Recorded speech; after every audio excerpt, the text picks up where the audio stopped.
Nafe DSTV channel 364, Go TV channel near 121.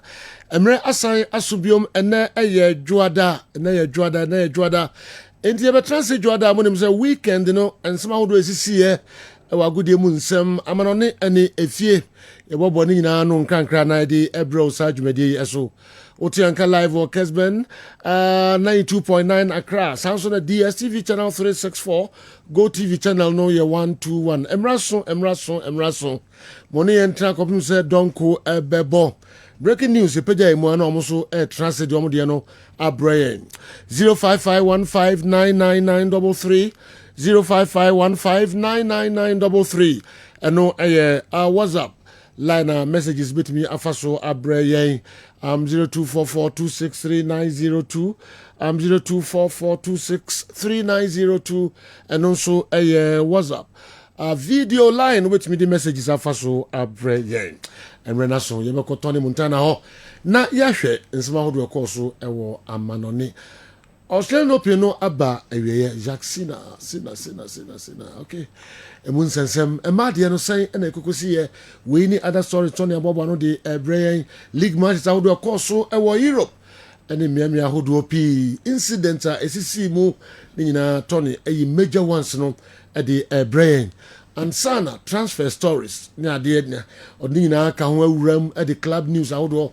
enso abraye na fi yaba Africa behwe the course ewo Africa yemrante ewo ball amano ni nyina no ohun sensem kakra enso ewo ha Ghana Premier League games enso ekoso weekend Kumasi Asante Kotoko akọ dislodge eye Gold Stars efrisoro amasese omo aka occupy top position no number 1 yenhwe the Kotoko nso betimi de akọ.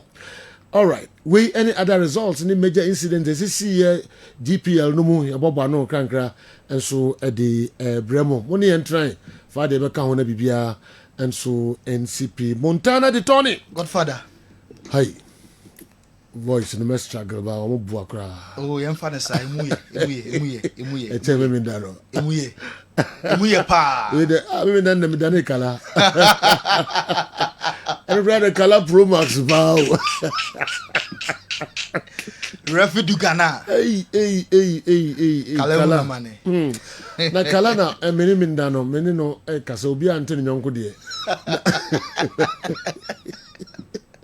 but me who said the end is serious kala de ya kala no se kala de okay into one kasa kra oti de okay one kasa wo ye ko no oti o se mama change phone na bia na phone so what the phone every phone bia o change second phone de bobo and I'm so on fan to no on type of person card eno mom ye beti nka serious action course no kala is serious o ma yen chat emom na me no better che phones o change phones too still don't take kasa still na refidu Ghana yeah semo all right ma yemra na fi yenhwe de obobo no kakra de every me da CP award winner Godfather bibia da din ye ren sama ekoso onko4 ekroso ye matie4 ene ahefo akwa abayetu fa amonene ene ye ko ye be hyase e the free Spain na wonim say the Royal Football Federation are reward coach Luis de la Fuente among contract extension of 2 years into coach no money aso nipa na long term contract some them coach no valid until 2030 not just about 5 years contract and now Eddie Ama Luis de la Fuente salary no 2 million euros a year and no any sika any Luis de la Fuente anya agree na Neymar to Santos no ote here we go na bibia enso them Neymar back to Brazil Santos bibia share the bubbles na ho and na all na program is saying in the Wednesday na no iron official na the presentation akwa Saturday on the 1st of February and then Sunday week na Neymar making a debut at the Brazilian club Santos inti na Ravanon return to Brazil on 29th not the presentation on the 1st now on the 5th of February Neymar about the first game on the second coming it was Santos a football club nimu Leo Messi enya granted interview akasafa Neymar would be and running team the day to a tier for nim Messi said aya near compare no to omo the greatest of all time and obetimi at the Messi now they compare Pele Maradona legends nko a ana ye de Messi compare wo mo ana say aya na ana na nwa ho en monyam kese pa say ye de no compare giant nemom ono ompese ode ne ho betutu obi a ni aim and it say obe grow as a person na abibia no what may improve na wa get better na we achieve ni new goals up new challenge and only idea aya na odwene ho nemom pa say ye de ne be compare great na de ono Lionel Messi na adwene ko a enso eni honomo na eno adana PS Morgan e was Saudi Arabia oyensen troni na dan for power and Ronaldo enti PS Morgan e was Saudi ko hwe anasa match na ebisa ne say the mission was Saudi Arabia anything and also about Saudi Arabia ever share Ronaldo because the club was supporter in the Premier League Arsenal here goal scorers here obia obetimi atontena de ama Arsenal ama Premier League ometimi age eno nti na oba secret mission say odi Ronaldo eko Arsenal na goals no enso etimi aflu we ene nsema ye Paul Merson and some troni no enso PS Morgan odon enso edi etudwa na Cristiano Ronaldo was 920 career goals weekend way osanso etontena entini goal o share na wo hwe our Kessben television so o share 2 na enso vano edi sala baako na odun say Ronaldo eba United the second coming no free ho no ekọ no 102 goals and Ronaldo ashe sa period no Man United goals are omashe no and Ronaldo dia ono ashe 102 no na Ronaldo was 14 goals this season 20 goals in all competitions 84 goals for Al Nassr 2025 from Kwa 4 goals and Ronaldo ashe na all time league matches our bono any goals our share 561 and no club goals na o kind of clubs our bobo ni nyina so a ne goals no and the national team no okay can poma edu 920 senior goals and Ronaldo and no league matches on goals 561 na what the club other club duties can hold dia now just was 785 goals into Ronaldo goal now share the eno adano and now here our Kessben television so you are now say the main fans say Jose Mourinho and ya fa Anderson Talisca the free Al Nassr okobo our Turkish league no ama Fener Bachel do you know and so complete enti afei na omo announcement say Anderson Talisca okobo the ama Fenerbahce our Turkish omo league no yenko the Spanish Premier League and the Barca trash Valencia by 7 goals to 1 enti Barca season when under Hans Flick omo share 101 goals emo 59 La Liga 26 Champions League 9 Copa del Rey and 7 Super Cup and 7 goals no and our Kessben so now what him say Valencia goalkeeper na other boss no ma ball ne fan ho waji woto no ono na Liverpool for atona next year over Liverpool no incoming Liverpool goalkeeper Georgie Mamavadish ono na consider 7 goals over our Kessben television so na Frankie de Jong on a share first goal man Barca or still no league ni enye over omo ebetimi ache Madrid na omo sel mo La Liga no marathon enti Frankie de Jong say Barca winning the La Liga no mo priority. It is possible say omo ebeye enye ono nko a Fermin Lopez or say league ni still no omo confidence say omo mom enebeje Madrid attacking league neso still league no Barca for na AJ now Juan Laporta say up the Johan Cruyff star no Barca say omo winning more now omo consider less also she goes ayana a pleasure weighing and in summer Hansi Flick and son edi etudwa Ferran Torres and now o she two tier the former club Valencia o she go no pay and also and celebrity or say I was saying a no say on the former club Asia na o she omo and reception na onya no bibia so ekoye pa edi ema no also a Saturday no Rayo Vallecano tenafie ema Madrid question we come inside omo anti killing Mbappe on the first hat-trick at the Emma Madrid. Now Mbappe joined Madrid no 32 games and one ball was share 22 goals and now 4 assists. man of the match awards and Kylian Mbappe then some team aka enti weekend way Madrid almost 3 no all the goals na Mbappe and na no na efiri baye na Mbappe chiremu a Pichichi go no sa all winning no enye ne priority ni say obeboa Emma Vinicius and Rodrigo enya more goals na Madrid enya a lot of titles enti ono de go no any trim crowd between Ono and Lewandowski only 2 goals and a separate from Nelson Mbappe say Pichichi no onye ho de biara da say Madrid beji trophies now Vini and Rodrigo be goals no and no any priority papa we any nsema Kylian Mbappe any atujwa na Thibaut Courtois after the game you young boy be otisi park no so na okwa park no so apen okwaje goalkeeper Courtois ni Jesse na enya no nko anti odrage Courtois se opese on ni twa picture na imom ne phone e wona wo for ho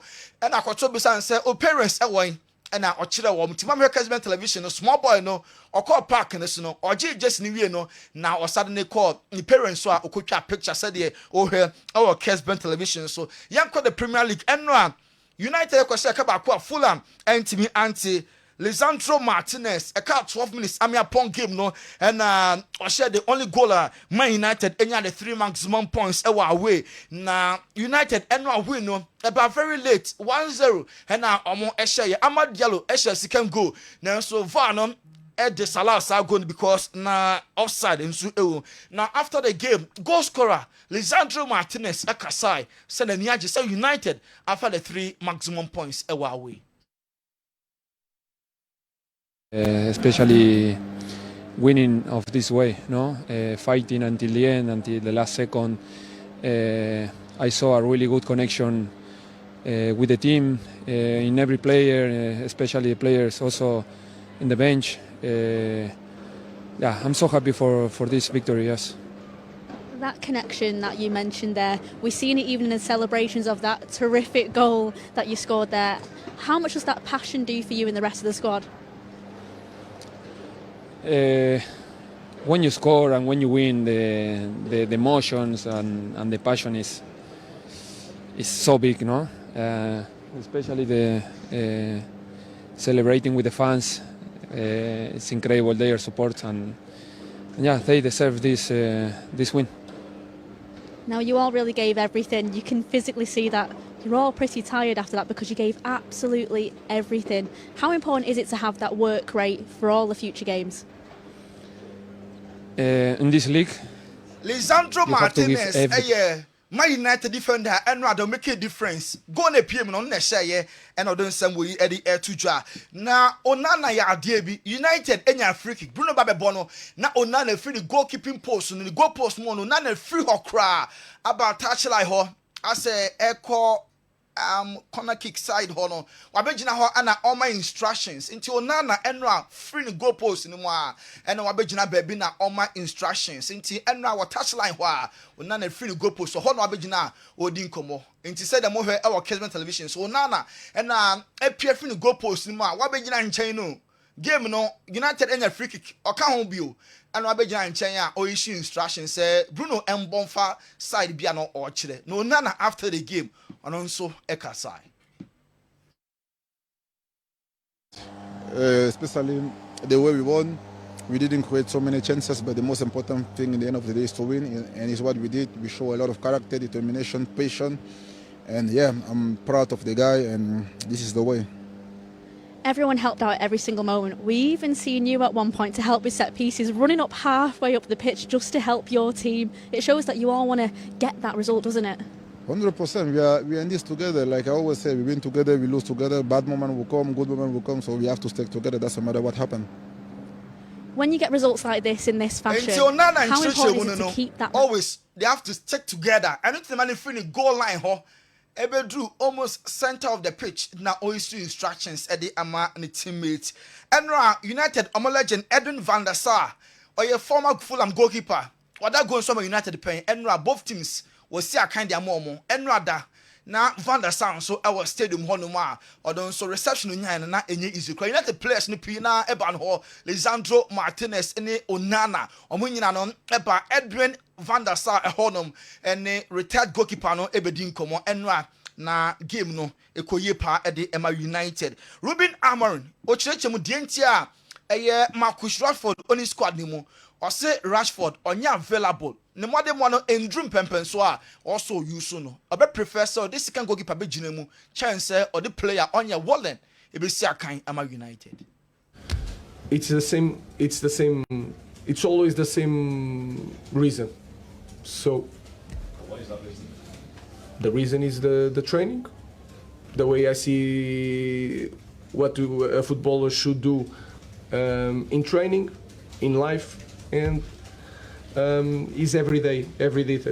So if things don't change, training no na Edobe Park no so one training year there's no way so benya United game and so abo na yenko Chelsea match on City boy Saturday Chelsea City first goal Nelson City eventually better to share Chelsea by 3-1 na obia goalkeeper Robert Sanchez omo boli 3 so goalkeeper no wasapa Michael Owen former Liverpool former United omo a player Obama madu de so pen was say Chelsea person omo G League in future there goalkeeper way one more kra mo mientin sema Michael Owen edituja.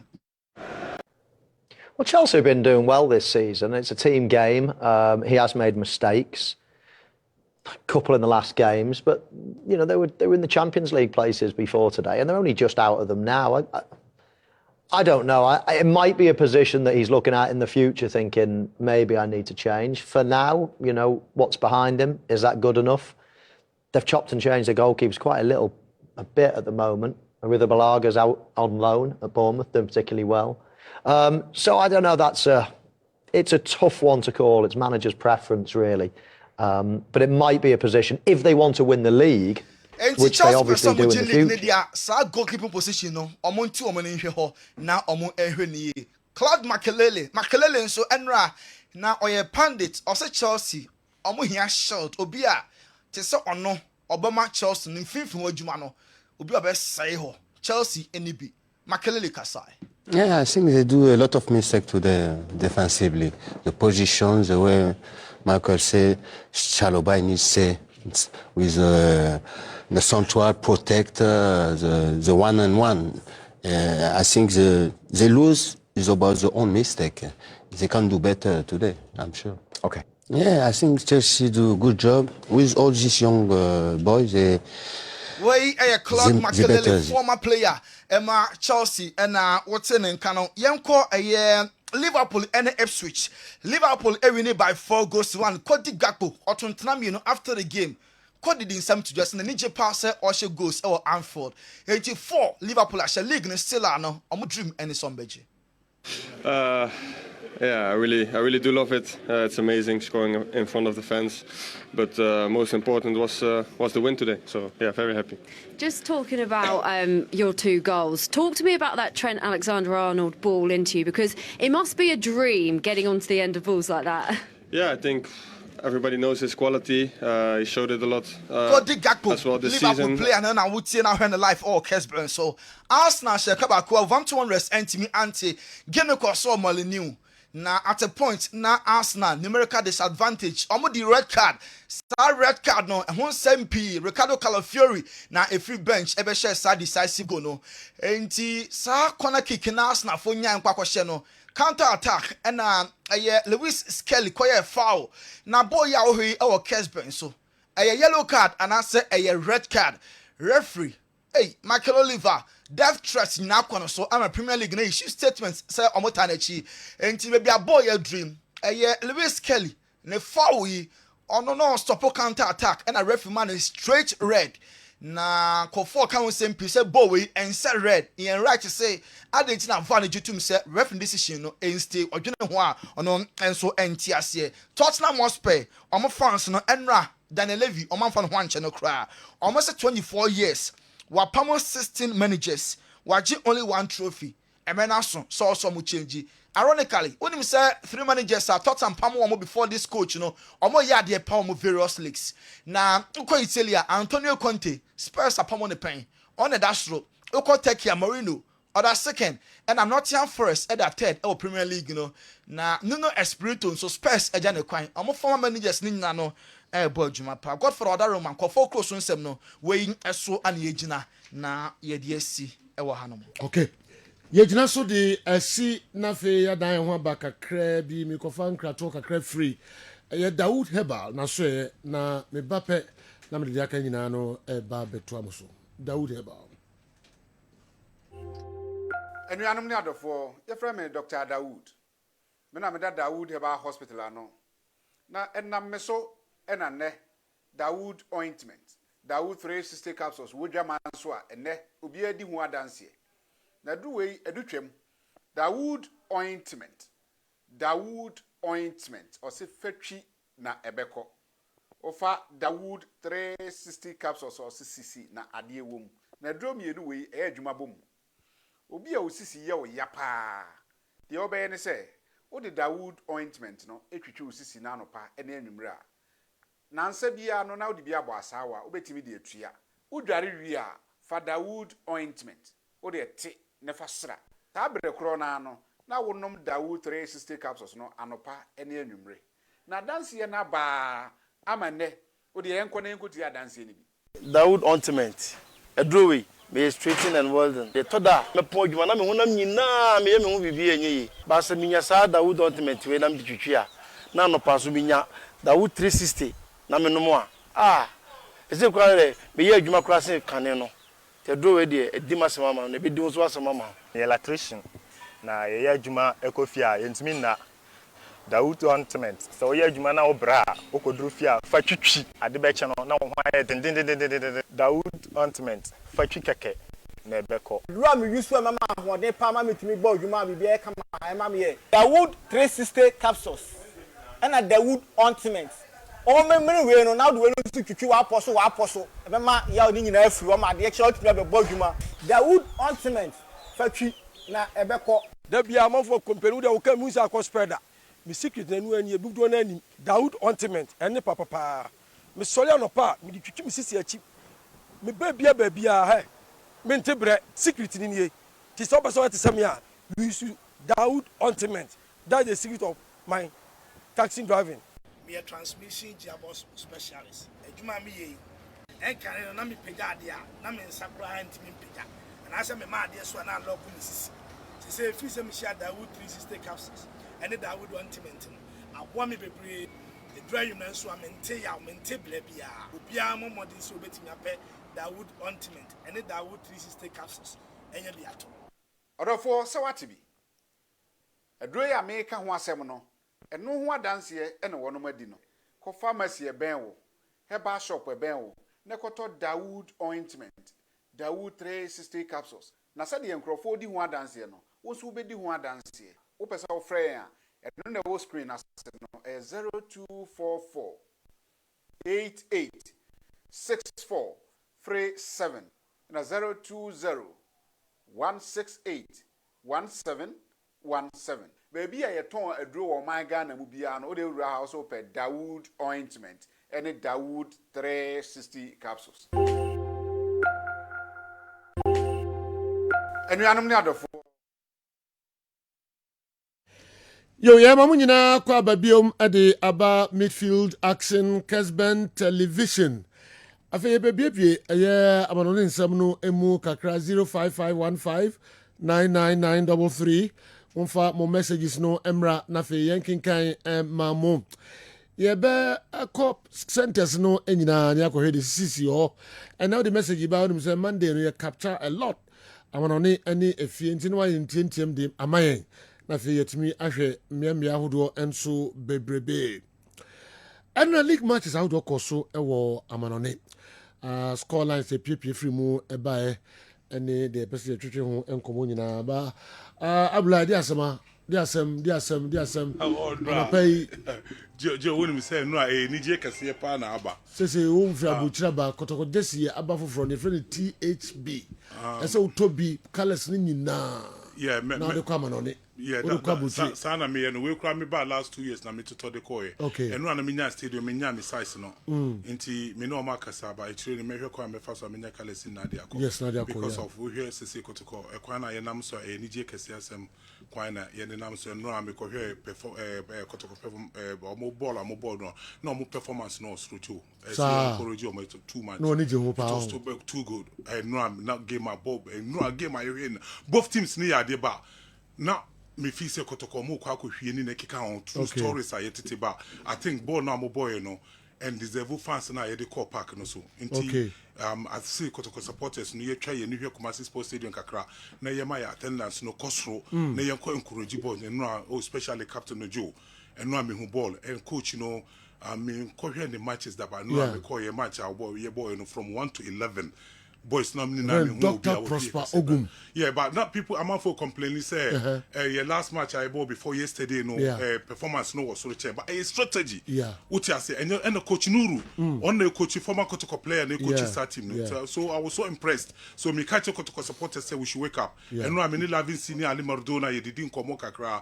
Ye pesi ye be Kenya circus no before sebe die yako. Okay. So we need to go and support the team. And Ra boys do fantastic. Oh, too much and Ra. Wow. And then we hear results no be aye kodaye na then that means say your way forward brati so sisi to me here so na you so you continue like na energy easily before even the end of the season da musimu hia nyina otumfo ya mamu. Yes, I think the players no akota bremo ye pe we no akoye yeah kakra we ni isu ya eba ama sisi kotoka beda top the from now and no attendance no na a very bad true performance na go no and your problems kakra ina supporters no omuko no omuko hwehwe Chelsea match si na screen no the players skills ni the manema ba no mu dey compare ye ni cameras bia wa ha e be show sa but uko 1-on-1 uko tena park no so na wo hia utumi hu say ball no masa interest bi wo ma ebitimi akwa local leagues no international matches no kwana ye be just stadium no empty now at the end of the day na management no break kwa mbefa so be team no okay I think that's all right. I see this is when aje money aje no and no the whole night it looks like say baby inter quarter third and fifth to say anu man ka make say be how doing but amuda first so first no and no need position no where you di no ye modern boy dey abo Ghana football now we deserve to be there so kotoko supporters say enko push team no kakra yes so mo mesa ba osubiom ba yenko ama no ne kakra emra Andy Jwada sanko ababio Jason Fata Bulai Jason Fata de pa so mo ana no mo form no tisi no wo dia atade bia so mo na efe but Jason is no efe Ali a friend say Abulai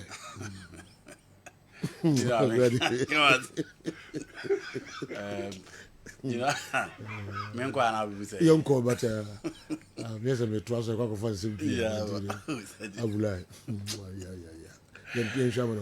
okay you know as usual games on your free Ghana uncle na fi yenya hoto kakra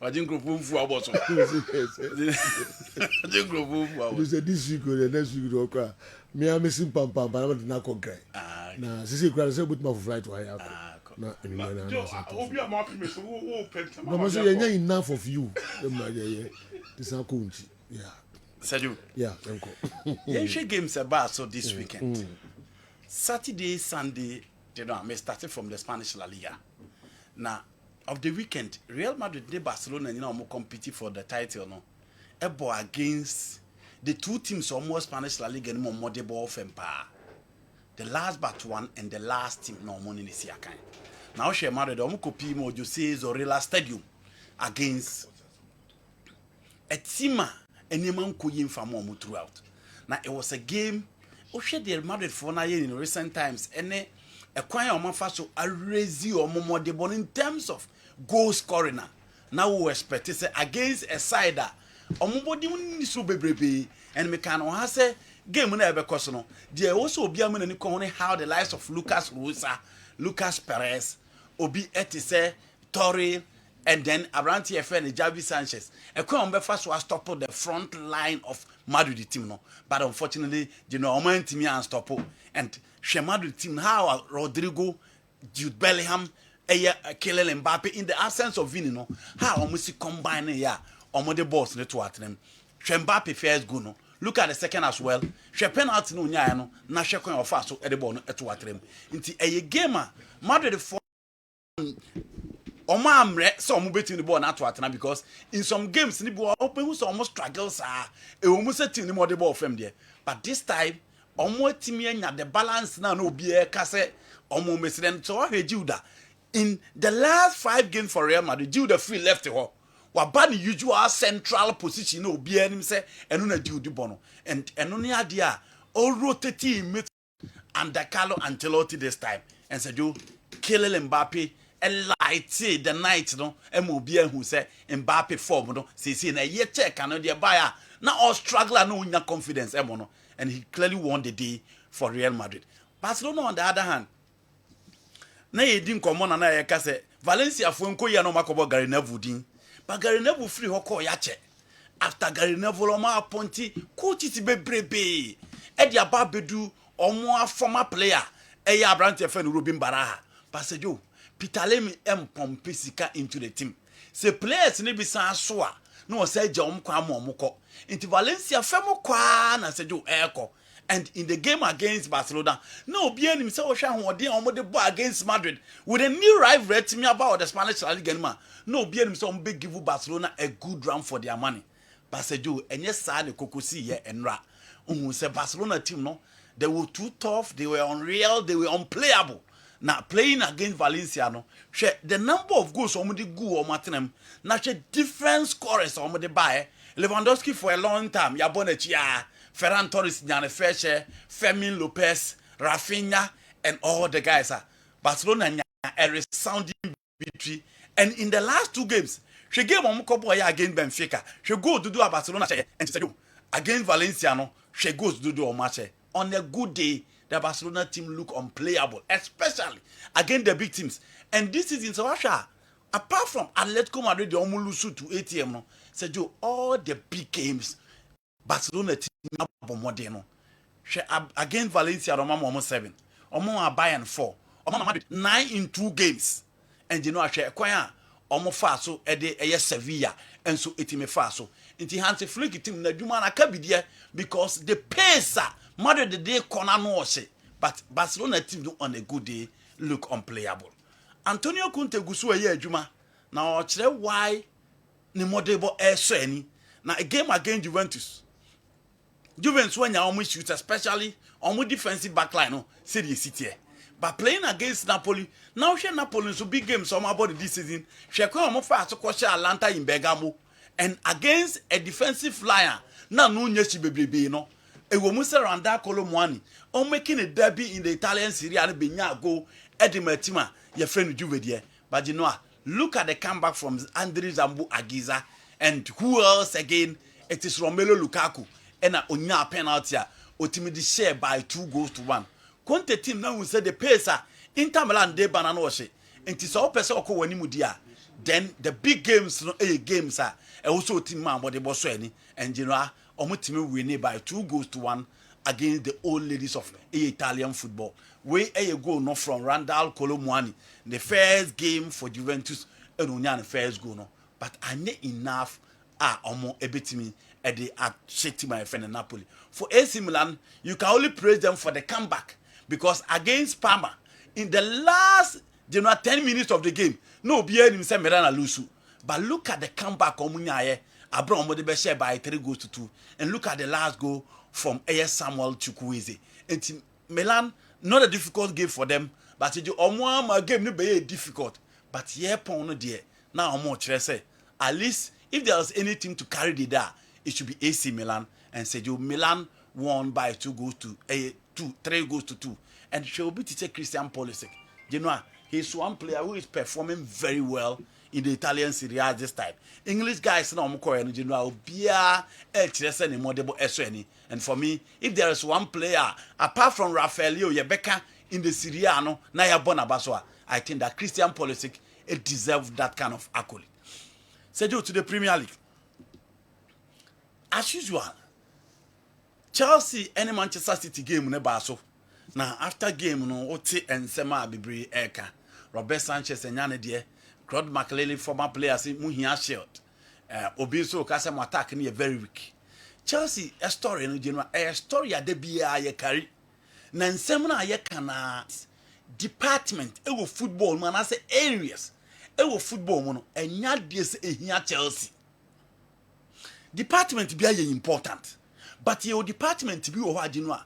Important baby. Football one shot, yourself. So one shot, yourself, into a name you. A crown be first was go in Hokine, and the crown be first was go. Into some Mikasa, then the department need depend on that pool. Any pana or bobo on the shadow. A holding 2 areas are very, very important. And so here Chelsea over reliance on Robert Sanchez after signing 8 goalkeepers. Maybe be a Chelsea near ready. Say baby or more fans. Any pay what did you Chelsea team was or moving the team nedro don't be draw. You know, this is a team that I've seen Peter Cech and Courtois, and they've declined to the level of Robert Sanchez. And said, you team on the field of play. No? And now, dear say, so person compete a goalkeeper away and more that confident to compete. Chelsea are first goal. Manchester City are back game baby, which is very normal because obini master na Asia. Na the master na was no, or the same star now Oshia from the Honon or the Kwakoshiano. Until you don't expect anything different. But at least the errors are across what Chelsea team no say general. So man prevent here. Baby obi apeso omudu no mundu, and one area and Amaka say goalkeeper Robert Sanchez consistently the errors no general is unpardonable. She can't fast consider the second goal. So here no free wa. Claude McLean want to share about the shield in midfield. But I think it has to do with the arrangement, the disposition, and the rules are edema players in midfield. We are not about to share anymore. Chelsea lack personality up front. Nenye news. 28th minute, born now. Nicola Jackson Bush keep an insem of Femon. You know, so person will compete now. Ko when a chance will be in what beside. But Bobo make keep an of Femon. Into 2 important areas. Yenshe, any of your best amateur Chelsea no. Say you. Still, Chelsea near Wojuma. Now the most annoying part of it all is our mother baby they will team. Because areas are almost strengthened. Omunya who bibia. Garnacho is not a player who give you 10-20 goals a season. And the Aurelio De Laurentiis kind, I say, player now must mean 70 million and Kofano. Will he offer me 20 goals a season? I'm saying no. I said then that player doesn't deserve that amount of money. And he said, you Nicola Jackson that brehono. Muhia obi. Na mu team no mu nyoma de so mu kofo obi. And mu be end on sa. But in all you give it to Manchester City. Just go video try several times. With the screen so here. Just December ya. Not Chelsea second on the league table. December ya, you know, when you Bosome na say. December ya. Not Chelsea second on the league table. We are in January and Chelsea is 6th on the league table. Now your point difference. The point between Liverpool, yes. December. Yes. Never compare now. Yes. And the team shall revenge here. And the last time I say Chelsea one more of they should consider replacing Enzo Maresca. Not Chelsea fans but gradually almost buy it to Marcel and American. It said you, that's Chelsea for you. But you give it to Manchester City. On as I said, no more bread defensively. But almost make everyone next, no control proceedings, maintain possession. And she rule now. Pep Edema just go Vidiano. I was shocked. Say James cinema do can you now allow a branch and a man was a born now compensate the point. A fullback who is playing finally as a striker. Anytime be able to sit budget ball. But as I said, Chelsea were a long way to go. Yeah. If they fail, so some areas no beat me as strength. But Mamouche, you know, with time, Obiabe who the Mamouche now I can't want them. Ni pace, Jibon no the back and confidence level. A very good player. Initially, now press will beat me as you go. One team now, but I think he will be a perfect addition to the City team. Sanchez, yeah. I don't know. The least said about him, the better. Yes, you know. Yeah. This is the first time I said. Why you be pray? And now, or the goals need to check. Or the teachers are born now, money are brain or the teacher. And a born so dear, ya umpanji now strike a bit me a ball as 10 times. Say keep away mistake back on your shower. Obia become the Yanisa, son about here. And Kamupe goalkeeper, Mohu Papa, Timoko Fan and Kamofa Papa. 8 goalkeepers, none of them is good enough. I'll beat me to Robert Sanchez. It's you have a long way to go. Okay. Kopama so minim was goals from more difficult angles and positions. Yes. The reason of person the ball no Jackson or Solomon Jackson yawning net. It will go over the bar. Ball no can insana na match no. I was shocked. Mimi, it was an issue and I had this guy said the enemy Kopama a pass ball because just last week you go now share.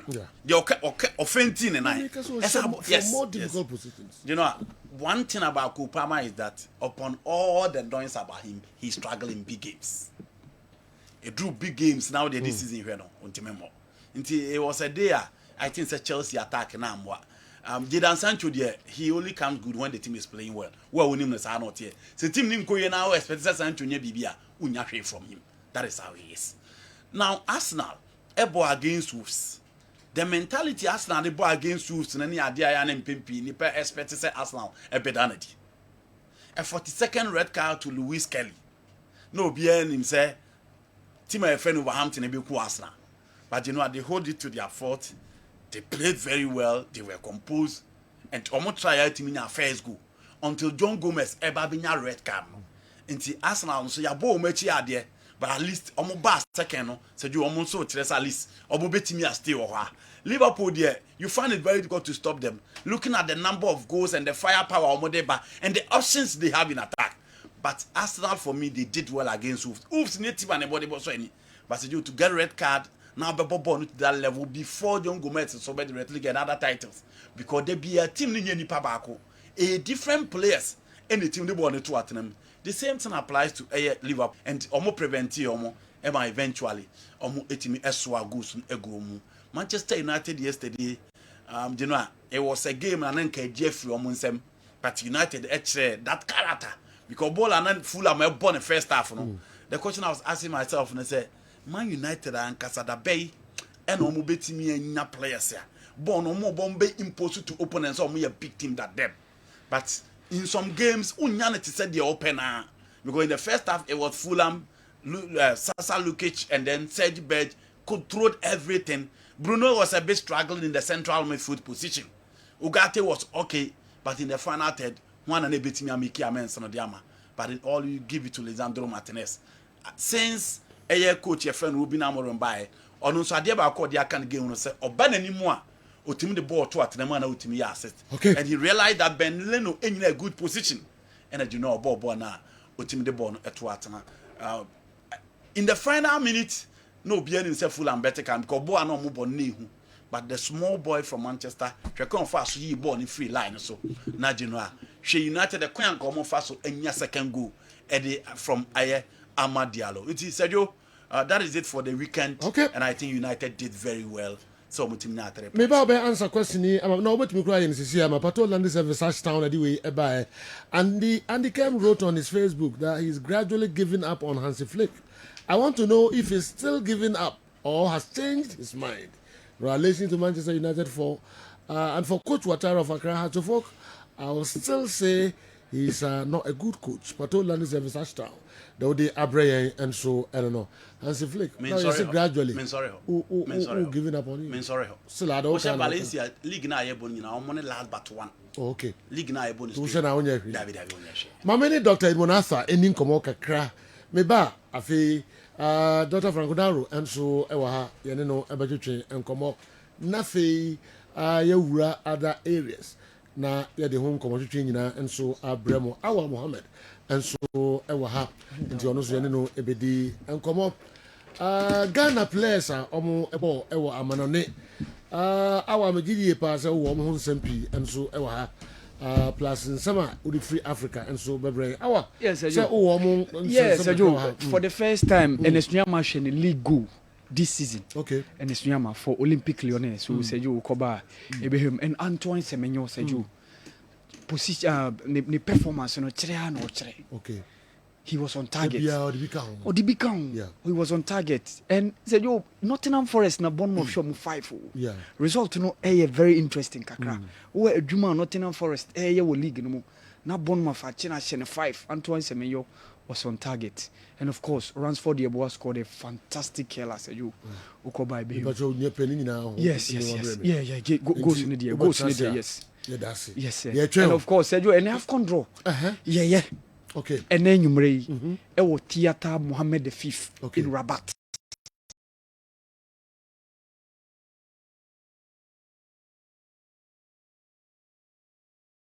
By close of the day, no, you be into those various groups, you know. Okay. So said you. Them was someone invite you. Okay, 2 and 1. A1. Okay. Yeah. So said you Okoba, you be humu proper. Ghana, see the baby. Ghana in count. Dog, he in count. Port na I was 7 port na the Nina Ghana. So for the first time in how many years? 21 years. 21 years. Because the last time Africa draw Ghana count. Since Tunisia 2004. Oh. Yes. Abasa. Yes. And said you Okoba, me one story be. Obi man be our winning FA president was Zimbabwe. Said you a billionaire. Hey. Yes, we promises or the $10 million be share domestic football. Ono anisika. Yes, ono anisika. Yes, ono anisika. Or the chair. Yes, or the chef football no Zimbabwe ni said you Okoba. Me humpa ni didi Nkobile Magwizi. Wow. Saturday ya no mutu aba. I pay the age man. Okay. Me hear me or very young. Okay, yeah, me hear no. Or like on you be when you need too much. Okay. Me hear mediate between 40 to 50s. Yes, Abulai. Yes, between 40 to 50s. Wow. Penny or me hear any no penny when I measure this obewo. Okay. Yen come run there, see who na branch in the Yes. Na fi name on so a country by Zimbabwe. Yes. Wow. Ale who was Zimbabwe football so be Ghana one. Oh, the bepeja? Yeah. Now, doc. Who need people better sempa Mochepe? Yes. That's it. Yes. Patrice Mochepe. And the Mochepe bag. Yes. So explain. Honestly, a billionaire in the room. 9th richest man on the and continent. And this is room youth football. Yes, youth football and inter schools. Yes. Why?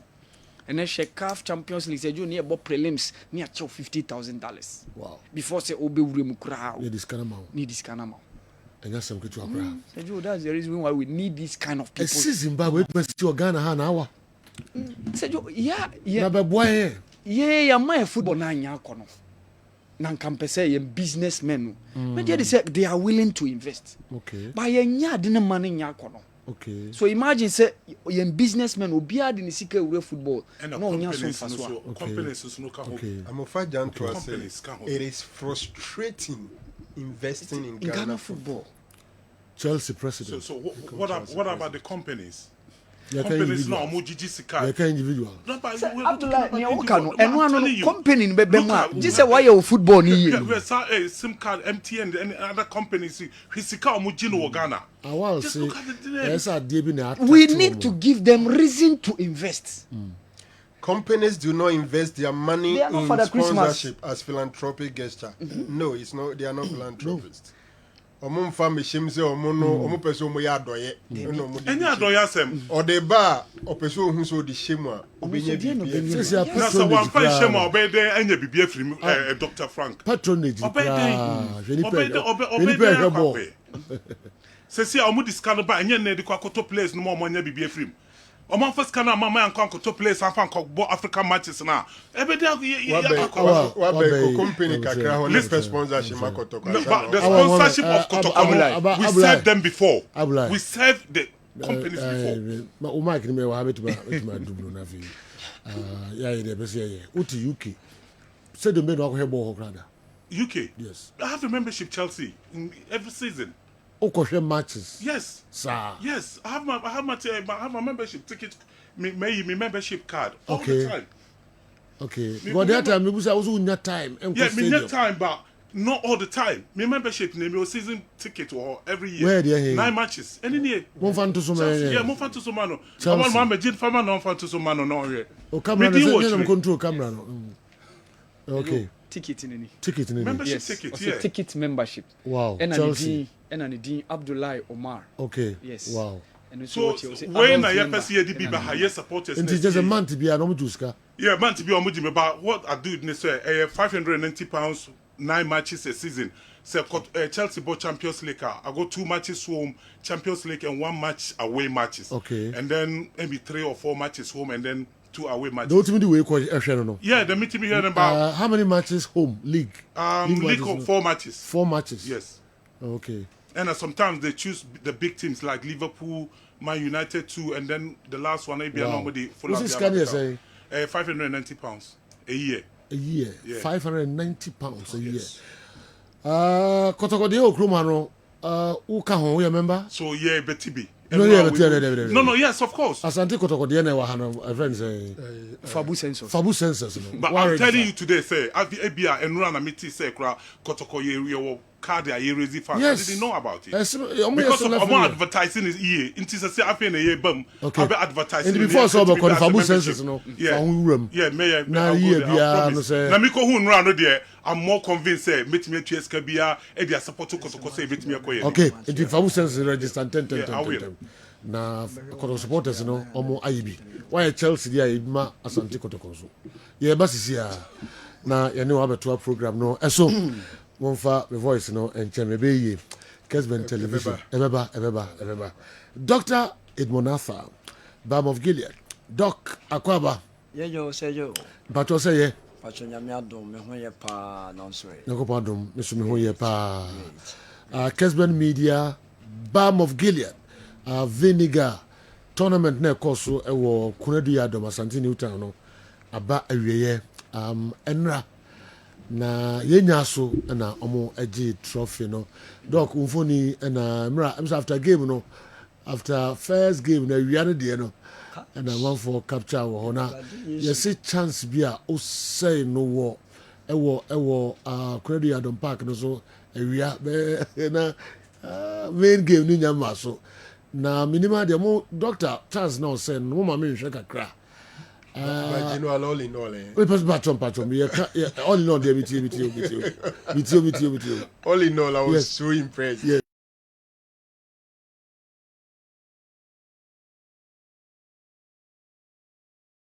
Onra oboye no. So you the first touch out team say ball on ball. Yeah, Tony no. Tony na kuta ball no, yes. Tony moves the NFL. Wow.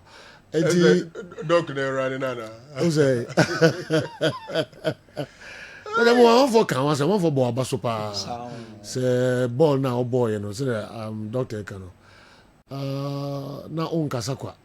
But this chance not to net my ear. Early born in the 1 year another who can once. Did you watch it?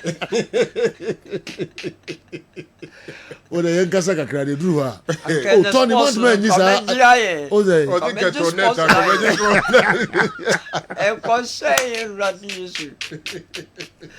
oh my God.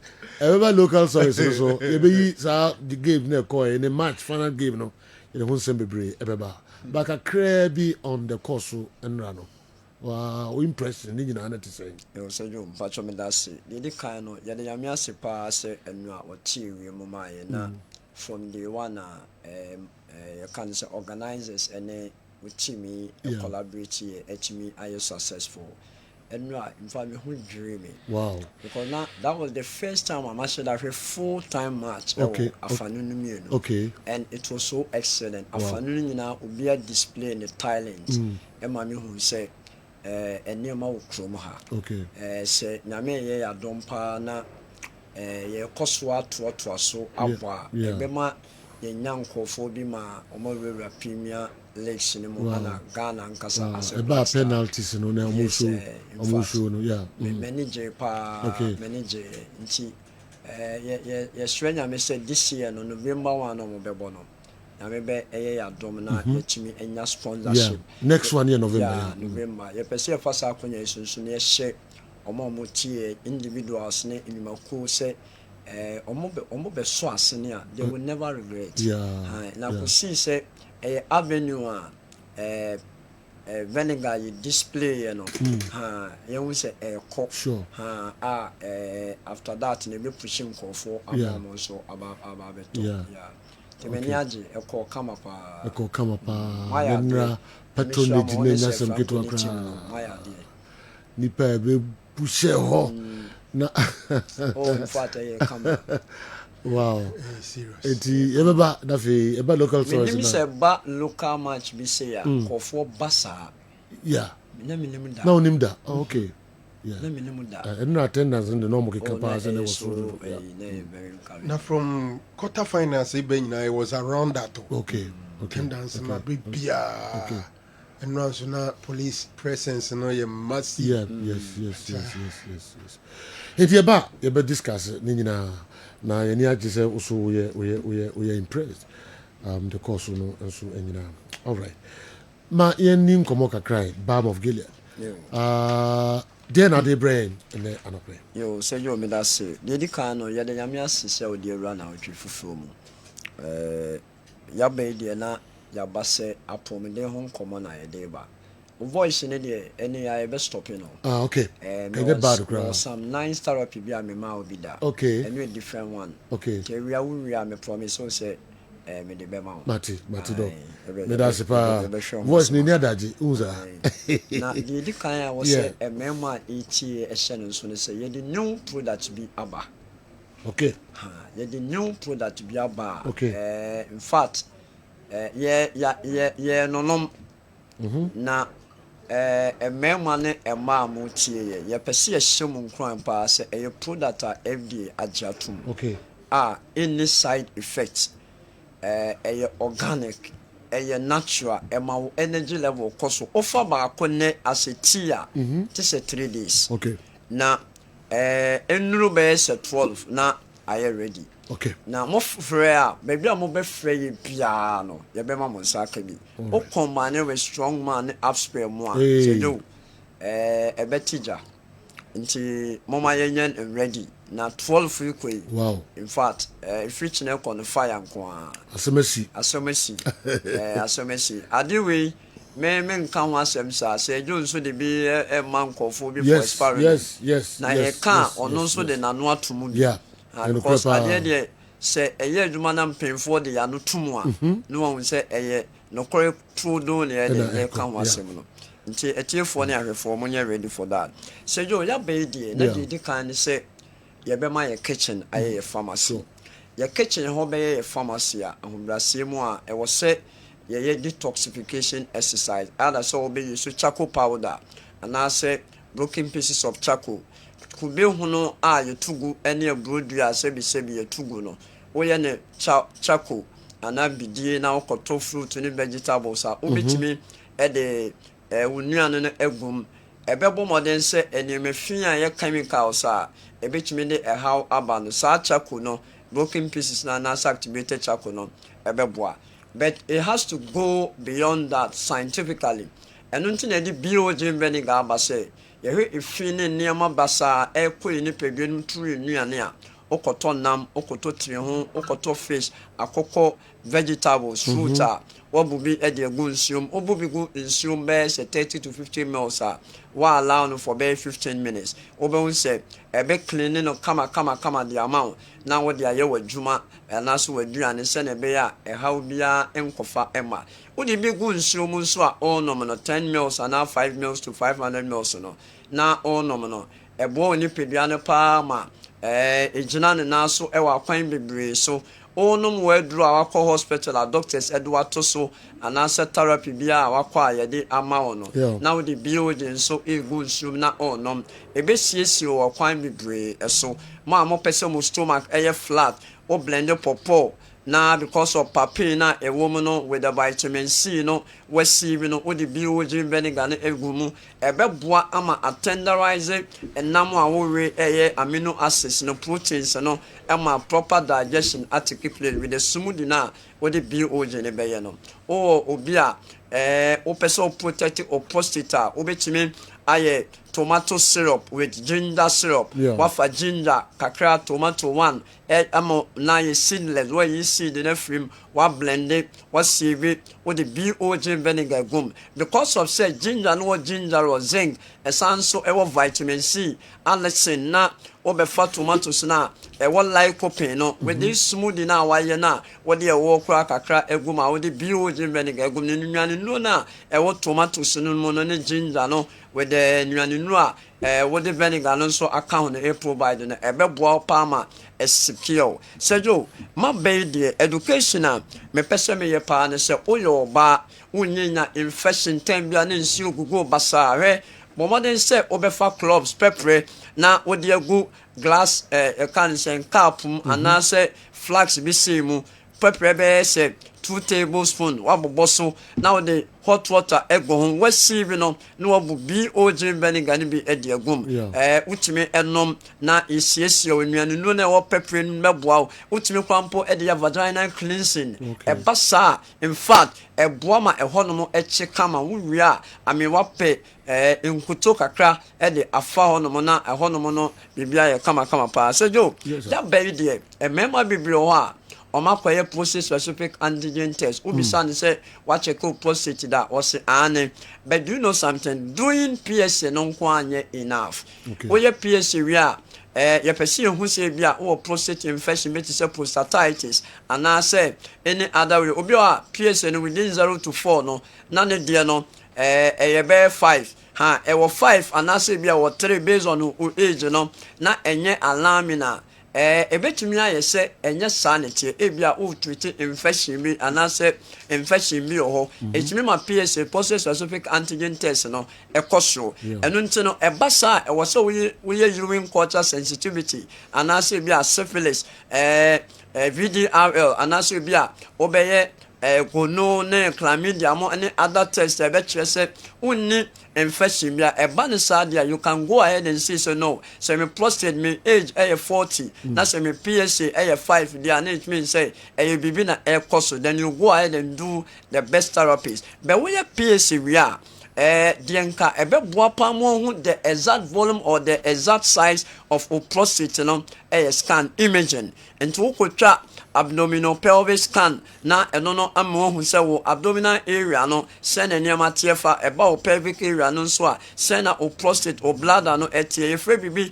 post void na chese wo dun so ria don so dodo a eka o bladder no no saying significant a do so a cause for don so ten frequent urination na ya o pre void maybe don so no sign na e womb eno no betima mo hu sa na me ebi kwa na wo bladder infection na cystitis ni nyina no ebetimi amo hu nti se wo ye bema na wo don so intent mo mempre ho ennom prostate duro bebo modern se obehu ade no ba bia efiri ba aha no wo hu anamo so wuto sejo ye wa idea ye hwe HbA1c glycated hemoglobin ebia o ye diabetic patient me diabetes na me wono me fa edru higher dose of metformin maybe 1,000 or per 1,000 and numere manoma for years but then no was me was me bo modern say me lab be a friend glycated hemoglobin na mama hu say no from October November and December and now say for the past 3 months what are the amount of glucose and I say carbohydrate foods are media are breaking down ama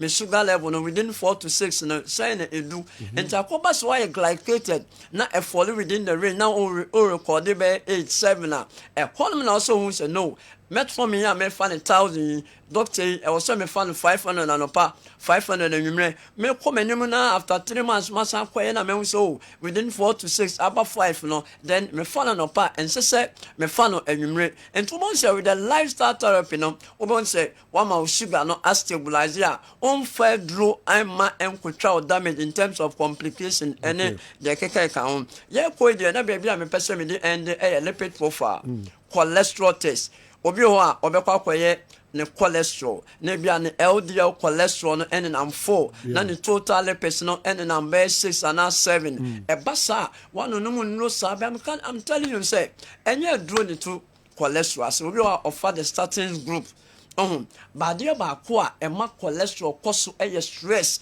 adwendwen sikasem adwumasem awaresem how be brave enti se won nom those atovastatin lipid or question many those no na wan nyem bi antito how be so on sikasem one mark competition ebia obewie school or so or university or so or you say but ebia wa hon ni ntimi o ma kwa yi ma pressure ne results yi kwampo ankoye sa ebasa emu adwendwen emu how emu we na wo fam ebe cause hormonal imbalance wo bon so cortisol level adrenaline koso na ma liver no say do udidi o when you do amount 80% of cholesterol cholesterol no and vitamin D eboa ma ne adwuma cholesterol na my hormones are distinguishing from ema androgen and testosterone progesterone follicle stimulating hormone other ones account and man adwuma even bow eboa for digestion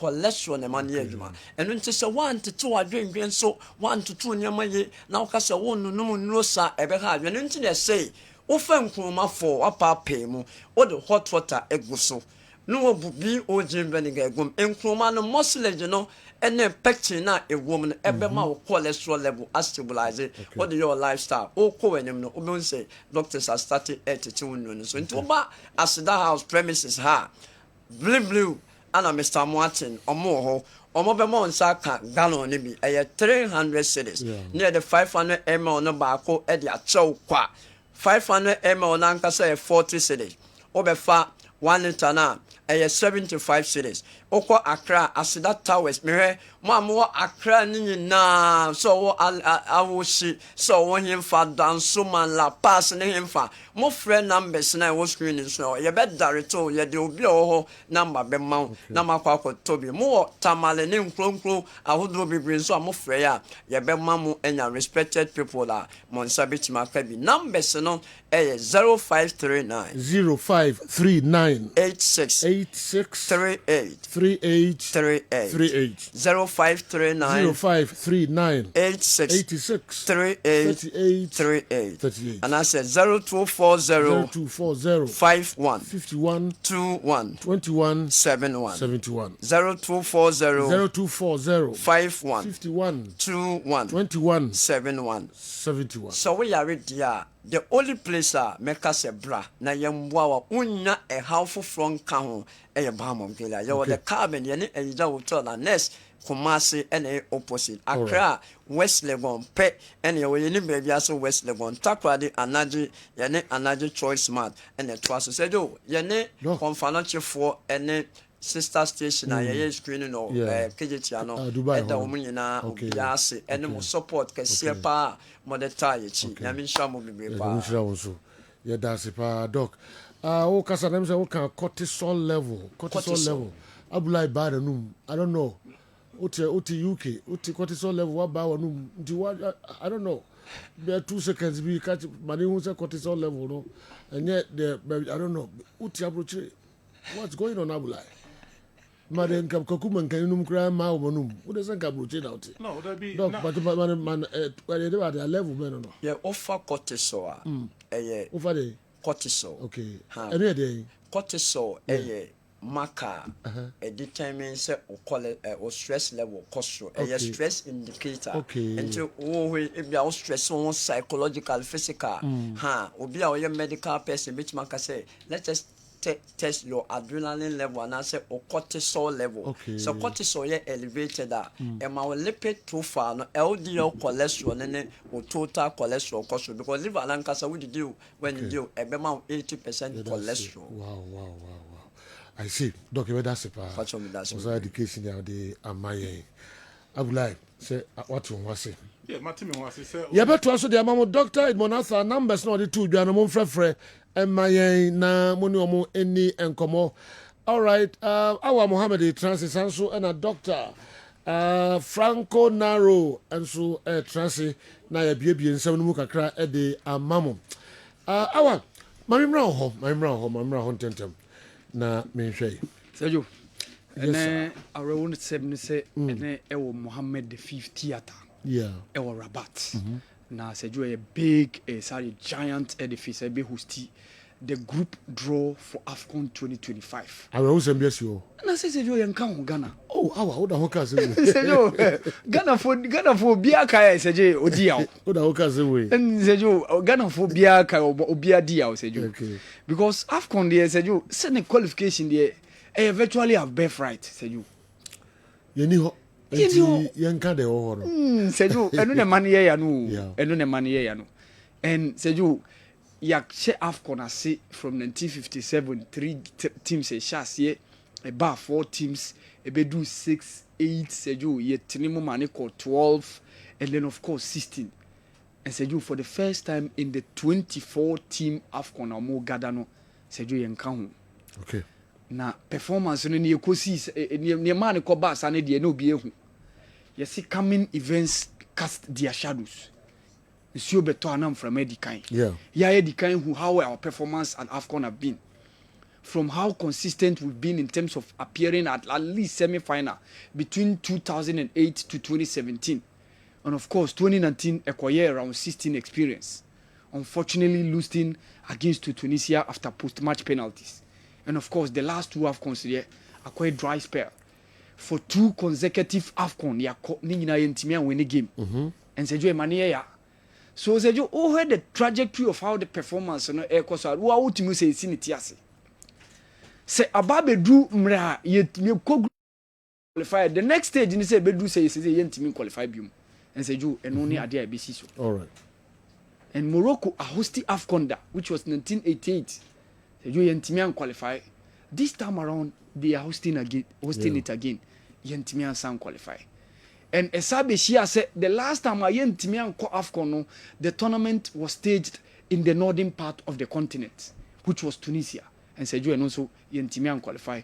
And Adina Babedu say. Niemani Yan said, ye bo qualification no. Na ye bo against teams are 2 of them no more born home away from home. Or more mono or more home. Due to Sudan, due to war, Niger, due to say almost stadia, I war more minor, calf engine to say more money, and say somebody game no Pierre Bontin. Nothing said you we couldn't get a win, even a single win in all the 6 games. Yabo said you and no money quiet a reward. Now said you 24 teams in a PMU. Come on for Yemfantus near airport 1. All right. Said you we a hurry at Memana Ankasa. Morocco host nation. Senegal last but 1 champion. 2021. And of course, Egypt, Algeria, 2019 champions. And of course, Nigeria and Ivory Coast. Sejo, this sport, the last 3 AFCON winners, Sejo Ubiaum. Okay. Pot 1. Doc, Ohema, the last 3 AFCON winners, Ubiaum. Algeria, 2019 winners. Senegal, 2021 winners. And of course, Ivory Coast, 2023. So, Wemo and a former de Pot 1. And of course, Oko Pot 2, Sejo, a honor near was Senegal, Senegal, Cameroon, yewo Mali, yewo Tunisia, yewo South Africa, DR Congo, and then of course Burkina Faso. And so we also, in as much as champions in shade need this sport, they are also performers. DR Congo were in the semi-finals of the last AFCON. They were in the semi-finals, and even before that, the last time they appeared in semi-finals till Ivory Coast 2023 was way back Burkina 1998. Okay. They lost against Ivory Coast, the host nation, and during the 3rd place, no Muluzu against South Africa. Sejo DR Congo is there. Cameroon 2017, they were also champions, and they are also there. For Tunisia 2019 AFCON, they were the 3rd. They were in the semi-final, losing against the Nigeria in the 3rd place game. And of course, Burkina Faso 2021 AFCON, Cameroon, so they were also one of the semi-finalists. So when we now saw them perform, and of course South Africa and the Hugo Bruce have looked well refined. Obeform national team no improve since 2000. Nigeria co-host here, Sejo, not South Africa. Did so boy PM was semi-final. But the last AFCON we saw them in the semi-final, only losing against Nigeria. No quite post-match penalties. Okay. And almost post-match penalties, a defeated DR Congo in the 3rd place. So also and a comprise the pot 2 no. Oko pot 3, a honor ne Gabon, yewo Angola, Zambia, Uganda, Equatorial Guinea, and then of course Benin. Yes, Uganda. Omo ye returnees into the tournament. Almost where port no. In the last time they appeared was 2019 Egypt because Omo Ntimia the subsequent tournament until this one. Angola were quarter finalists, Seju. They called Ivory Coast last year. Yeah. They lost against Nigeria.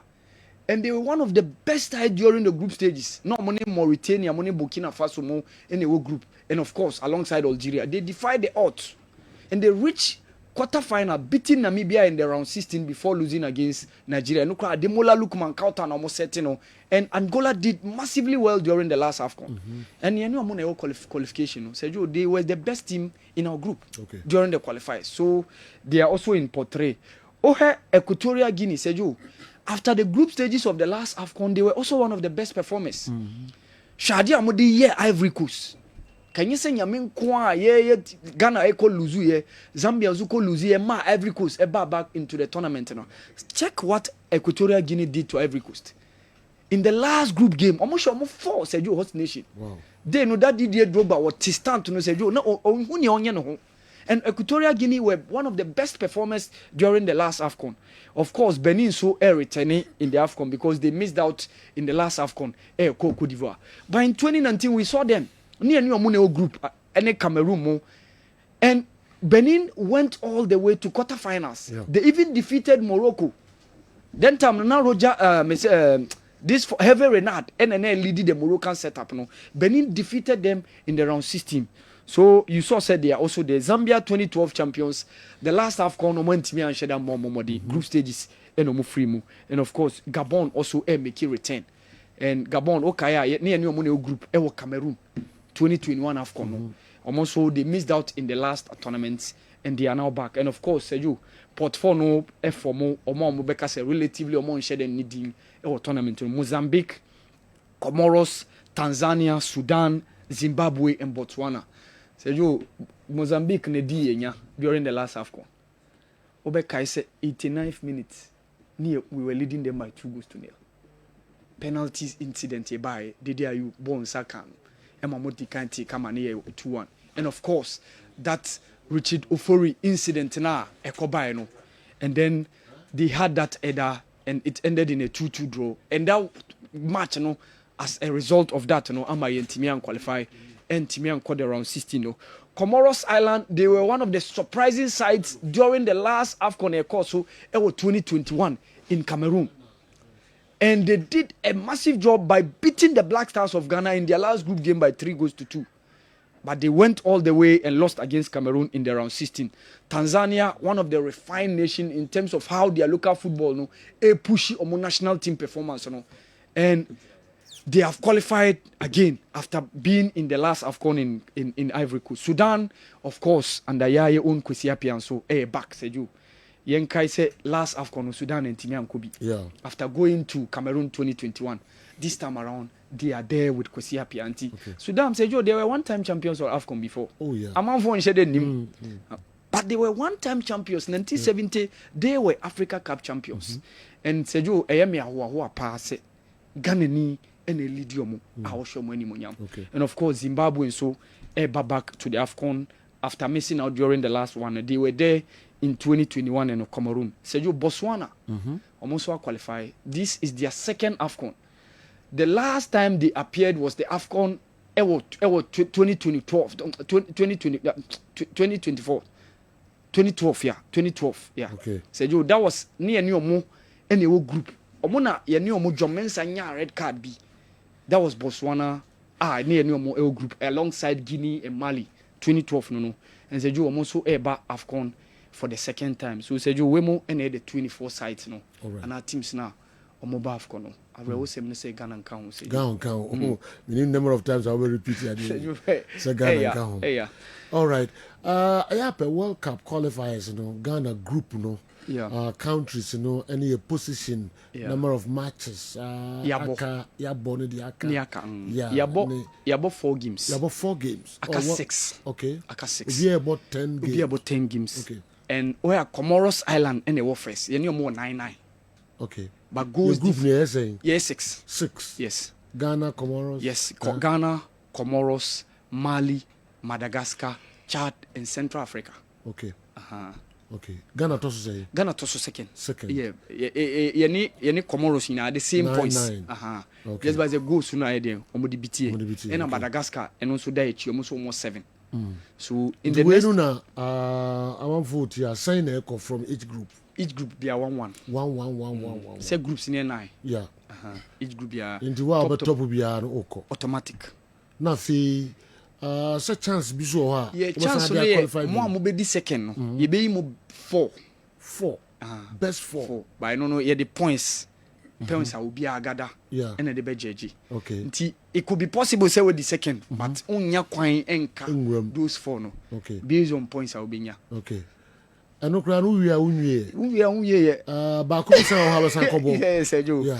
Ye mo best 4 na. No more enter into a playoff. Yeah. Na kwa semi final of a sort. Yeah. Sem 4 no we anyway bebo. We anyway bebo. Nti Sergio no so be one game pe o. One game pe. Yeah. Neutral ground now. Yeah, ye dey mo be call neutral ground. Okay. We bo na winners na share. Okay. So winners no share. Ni oba win no. Ono no ye 0.5 no. Onyan qualifying we yo. Afi na wasa enter into another intercontinental playoff. Yes.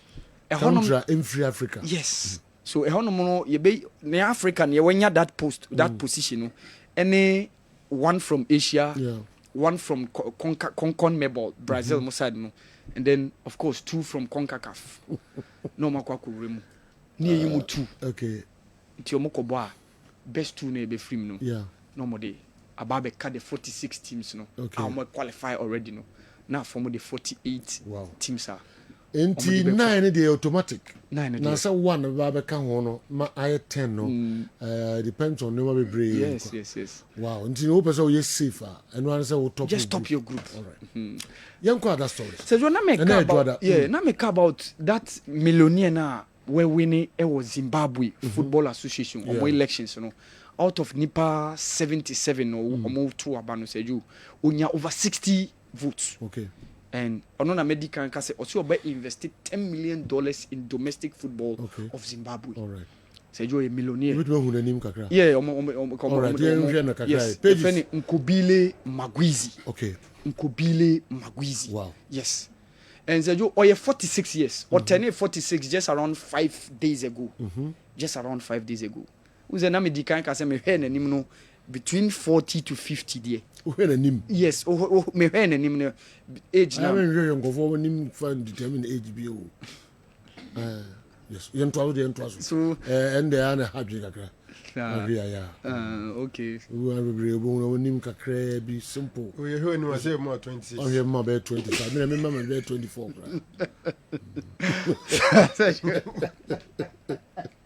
Yes. Our next person of fashion me wan yakwala o. Wonyina.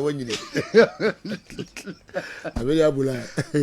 Edi yanko. So Sergio, also just me fa picture dem re. Oh, Sergio also be invest $10 million into domestic football. Sergio, $10 million. You can imagine from Nibo Bako Ebotom. Yes, you can imagine. And Sergio me any profile no or a business student or the rising. He had Bachelor of Commerce at the South African University and oko Salford Seju. Ehonom no koye international marketing. Before se wasa koye ne MPhil Seju oyobia oye business mogul pa within the finance industry no pa. And Seju imagine having this type of person or this car eba you can imagine how the football in that country is going to be. So Sergio, very very huge in that winner make am. So for any maomo. Okay. But the uncle say yeah. Ombeka terms be kwa. Na me ni omo ho na mo say machine na freeze kaka. Okay. Ntina the terms be no. No there were problems with that Sergio. Okay. Sergio, Australian Open final na Abaso. And of course Yannick Sinner a champion by winning the 3rd Grand Slam title. And Sergio, indications ne chere said ne Grand Slam na wa winning na a hard court. Or winning Australian Open last year. And oba winning Open US Open last year. Okay. And also winning Australian Open this year. Okay. And ningina so Sergio hard court. And very simple against Alexander Zverev. Alexander Zverev Sergio onye lucky. Ne finals a wako nyina wa luzu. Obekaya he lost against Dominic Thiem US Open. He lost against Carlos Alcaraz in French Open. And of course, anyone so Sergio Entimian Kuyamano Aweluzu against Yannick Sinner. And Sergio, it was so unfortunate for him. Niamenegia Mano Madison Keys, Sergio. That US lady, no. Obakaya 2017, she lost against Sloane Stevens, her own compatriot, the US Open. Yeah. And now among phone is Arena Sabalenka Bayan is so simple, so easy. But Sergio, after losing in the second set, she won the first set, lost in the second set, but she came back strongly and defeated Arena Sabalenka. And Sergio, that was good enough to ensure say Madison Keys winning her first Grand Slam. And Sergio, it was very, very good for her. Okay. Sergio, quickly, Semenyo Guno. Semenyo is in the form of his life, Sergio. All right. And Ejuma, Bournemouth, AD, beating Nottingham Forest by 5-0. Sergio, and no man, interesting kakra. Ejuma, Nottingham Forest, a boy in this league. Man for whom say, Omobetimi aye near Aston Villa moye near Newcastle moye. Say, nya an unlikely team or boy PM into the top 4.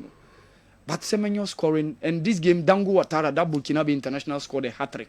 And Semenyo was also one of the guys on target. And of course, Sergio Enes Nuyamanso was on target for the club, Olympique Lyonnais, against Nantes, the French Ligue 1. So Enes Nuyamanso, so and then Ransford Yeboah scored a fantastic killer. Let's see it. Yes, Ransford Yeboah go no Sergio F. Bruta. Maybe how he killed the ball. This was the team Hamburg against Hertha Berlin in the Bundesliga B. No Sergio Oko Motebo na say Hamburg ne that top. And omo timi to also pay this performances or more than a year. It's possible say next season go. Beautiful. Sergio was a fantastic killer from Ransford Yeboah. A very good so multi to us say next season near who Ransford Yeboah Bundesliga no. Say you share any contingent to Bundesliga no. Because say Stefan Ambrosius of Ryoko. And of course this guy me refinity. There be any Patrick Pfeiffer. Otoado friend we in Nigeria Bebono Christopher and also Schalke, but Schalke drop it ako Bundesliga B. Okay, so Sergio, you need guys in the Bundesliga no? So it's very good say see Nyarans for the Boamo etimi bopiemu in the Bundesliga now Sergio. A very good pass here behind Awal Mohammed mama many currency ventures in Komoka Kre Bisimanum na yantwa jumadi no so Kessben television Kessben 3.3 Kessben 2.9 Accra those mafia and a begu group who have always had their parochial interests in mind before the nation will go the extra mile to discourage affluent and well-to-do people who have the interest to invest in Ghana football. Therefore, it will be very difficult to emulate what some South African countries have begun doing to improve their football. You always love to play with Dr. Edmond. He's a team player as well as a workaholic. Good morning, Sergio. Strong Amido, South Korea. Message out the Abreye and Anopei and no. I think our Muhammad should check the words, of course, in his submissions, because it appears 17 times. Wow. In talking about AFCON draws alone. Avenga would way every year Accra and Ava. I was so wow. And you'll be checking next time. Yeah, that's a power. Me call Sikapa Methodist Hospital Leburaso or say if that trip by Louis Kelly around Wolves' own penalty area is considered a serious foul play, then there will be torrent of floods of red cards every game. Michael Oliver was too harsh and quick to issue red card. I agree it was a bad tackle, but worthy of a yellow card. Arsenal must make an appeal. Considering Antoine Semenyo's performances week in, week out, I think he isn't getting the praises and accolades he deserves. Mo Kudus was lauded more than this when he was performing well. If we qualified Anka Ebewo Port 4 pair.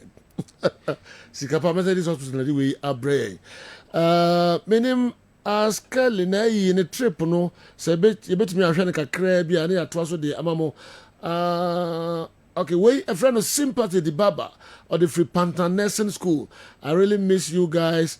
You guys lost, but you are back now.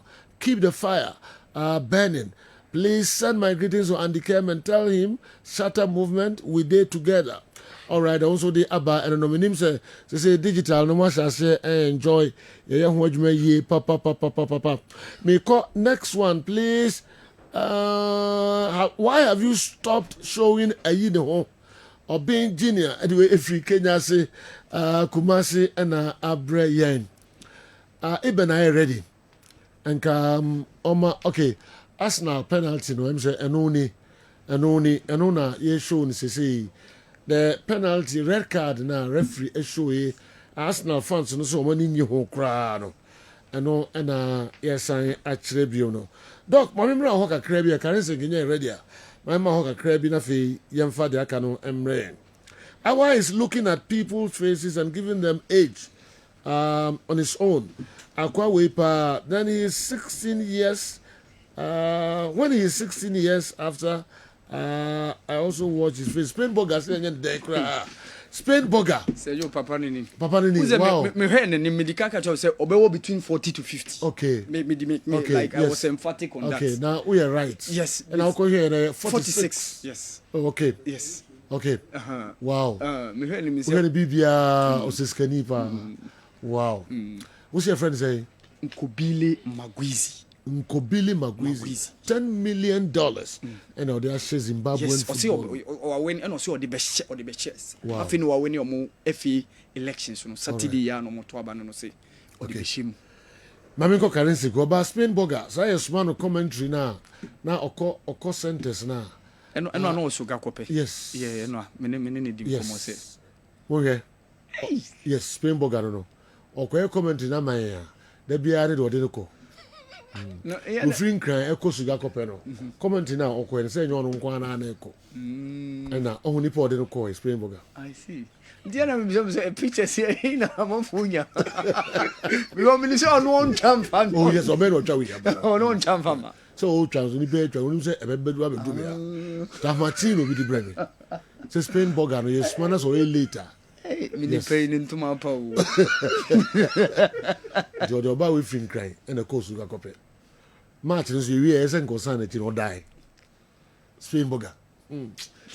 Center biari do de ko. All right. Mama yentu aso. Currency Ventures. Eben that say Boko passage you. Yeah. Abla mra na ye commentaries na okay call centers no. Yeah, na Not the NAC. Yes. I think that officer will carry me. What I do there make yes. Not me card there. Yes. Because I said that me call one of the centers be now. Who be some say now why na buy me now why na you na me hold ah. Who your voice be different. I saw something. Na me titi be. Abulai. All right. Remember so. Igida ka ho na djuma no kama Spain Boga wo de koso a wo ye the single offense TNT na man ni ba ko no so pe bia ka ho no I no double amen Sergio say yeah Boko pa the general. All right yenti we Sergio medase ewo akonya ode amami na mede enchia sonko free currency ka so ye Ghana for ahwefo ne atifo nyina sade dada ye ba ha no pa ebe kai wo mo ye nupa ewo dwa so a ye frɛ no Zahara mixture, Zahara G capsules, Zahara man capsules ene hindi heba mixture no ɛna no pe yenrui ɛho nkomo ɛno ho adanse ne nipa wadrum ane ye de be mam anopa yi no dofo ye de yadru a ye frɛ no Zahara mixture ene Zahara G capsules ane edi kan sɛ adru we yadru a oba ene bema ane enom sɛ oyo ba sima na wo ho na infections adokoro oba bi wo ho a infection bi te se gonorrhea syphilis ama ensansan aguna himfi ho prekesen impempi no eba ne saa na agya no jonso ya yawo oba bi so wo ho a 2 years ni onya ne menseseda 3 years ni onya ne menseseda oba bi so wo ho a okonu fichi koma pains pano na mu oyo oba na wotesa na saa ma ne hunu we na wo ma adura medi ho danse a ebeboa wo ene Zahara mixture ene Zahara G capsules sa uye bema so na wo ho na infections pa adokoro na obema no esotia na etie obema no ensansan aje obema na boso prekesen obema no impempi no ojonso a na obre na ochim ansa na jonso no etimaba bema bi so ho eba ne sa impempi no wobɔ sɛ nsu fitaa paa na efiri ne bɛrima ɛba woyɛ bɛrima na wɔwura tokorobɔ ne mu na wɔte nnam yareɛ bi te sɛ gonorrhea syphilis na ɛha wadwa bɛrima wɔaduro ɛyɛ baako pɛ Zahara mixture ɛne Zahara G capsules ɔdɔfo bi so wɔ hɔ a mpɛn pii no wadwale awie no na ne ho keka no nketenkete na ayɛ sɛ deɛ biribi ɛnenam ne ho no ɔdɔfo wote sɛ a aduro a ɛbɛboa wo ɛne Zahara mixture ɛne Zahara G capsules saa aduro wei ɛyɛ aduro a yɛde nsuo no Zahara mixture no ana nom Zahara G capsules no sɛ ɔyɛ ɔdɔfoɔ wɔ hɔ na ɔwɔ weak immune system wɔn nko de bia wɔyɛ no phone yareɛ nkete ana ɛha wadwen ɔdɔfoɔ bi wɔ hɔ a ɔno nko 5 years ni wabɔ wafa aduro bia ohun so sɛ ɔyɛ ɔdɔfoɔ so na wɔ hɔ na impempi no unya infections na ɛkɔ na aba ɔdɔfoɔ aduro a ɛbɛboa wo ɛbɛboost immune system no ama onkomwa no anya ahoɔden ɛne Zahara mixture ɛne Zahara G capsules sɛ ɔyɛ ɔdɔfoɔ wɔ hɔ na ɔsa so no wabɛtena sɛ ɔsa ɛha wadwen ɛtetew ɔdɔfoɔ bi wɔ hɔ a ɔsa no ahyɛ no so ahyɛ wakoa onya nsesaye bia ɔdɔfoɔ wote sa fa Zahara mixture ɛne Zahara G capsules ayɛ waduro ɛnu ne aduro a ɛbɛboa wo ɔdɔfoɔ yɛbɛkɔ yɛ mɛmɛduro no so a yɛfrɛ no Zahara man capsules saa aduro wei ɛyɛ aduro a yɛyɛ sɛ yɛde boa bɛrima bia sɛ woyɛ bɛrima no wɔ hɔ na wowɔ weak erection na ɔmɛrima no ntumi ani mmɛnsɛm sɛ woyɛ bɛrima no wote sɛ a waduro ɛyɛ baako pɛ ɛnoa ne Zahara man capsules sɛ woyɛ bɛrima so na wɔ hɔ na sisi yaleɛ paa ɛne wabɛtena na ntumi ɛma wo ni mmɛnsɛm bɛrima waduro ɛyɛ Zahara man capsules sɛ woyɛ bɛrima so na wɔ hɔ na onkomwa no ayɛ mmerɛ bɛrima kɔ baabi ɛto waduro bia pharmacy shop, herbal shop, licensed chemical shop. Wose wo pe Zahara man capsules. Enu ni adura ebeboa. Mreye bia wa ye bia no. Aduro no ebebo awura wontirim ayi ni nyina e de afiri ho. Odafo ye beko ye adura ye fre no Hindi herbal mixture. Na se aduro we e ye adura ebo odofo bia malaria fever e ha nadwen. Odofo bi wo ha de bia ono nkwan nanum aya nyonyono ontimi mpo endidi enye kama. De bia na aposo eye ne ya. Nipadua no ayɛ hyehyehye ɔdɔfoɔ wote saa fa Hindi herbal mixture ayɛ waduro ɔdɔfoɔ o typhoid fever na ayɛ krankɔ ɛtew so na wakoa unhu nsesaye bia no Hindi herbal mixture aduro no aba sɛ ɛbɛboa wo ɔdɔfoɔ o sugar level na ɛtetew ɛha wadwe no wode fa Hindi herbal mixture fa ka aduro bia onum bia ho ɛno ne aduro ɛbɛboa wo ɛbɛ regulate o sugar level no ɔdɔfoɔ bi wɔ hɔ a mpempi no adwuma ɔyɛ no ɛden ɔyɛ adwuma ogya ho ɔdɔfoɔ uni problem Hindi herbal mixture ɛno ne aduro ɛbɛboa kɔ drugstore pharmacy shop herbal shop bia ɛwɔ Ghana ha wo se wo pɛ Hindi herbal mixture ɔdɔfoɔ gye na masi ebia na bibi wɔ hɔ a mabɔ so wante aseɛ anaasɛ upendo bia tɔn fra yɛ sisi a na ɛbɛgye wo so 0246 34 83 34 0246 34 83 34 0248 56 93 35 0248 56 93 35 Odofo se de bia meka no bambo atrema eye chen ayaresa bakitima eto odofo mentwen ma yare no embubu ema wo nkadem ansa no wapɛ currency kindu pa ye de abadwa so a ye frɛ no Zahara mixture ene Zahara G capsules a ye numbo ma ebo odofo bia boost immune system no etu infection bia se ene ye adu a ye frɛ no Zahara man capsules a ebo bema bia waye mre ene Hindi herbal mixture ene me se open malaria mixture tatahwe ene sa aduro no odofo ye nu pai Ghana ha pharmacy shop herbal shop licensed chemical shop bia ya top it ho na no maduro no bia obeya danse yes you that's pa aben currency ventures enrono eyenupa enti numbers no monfrɛ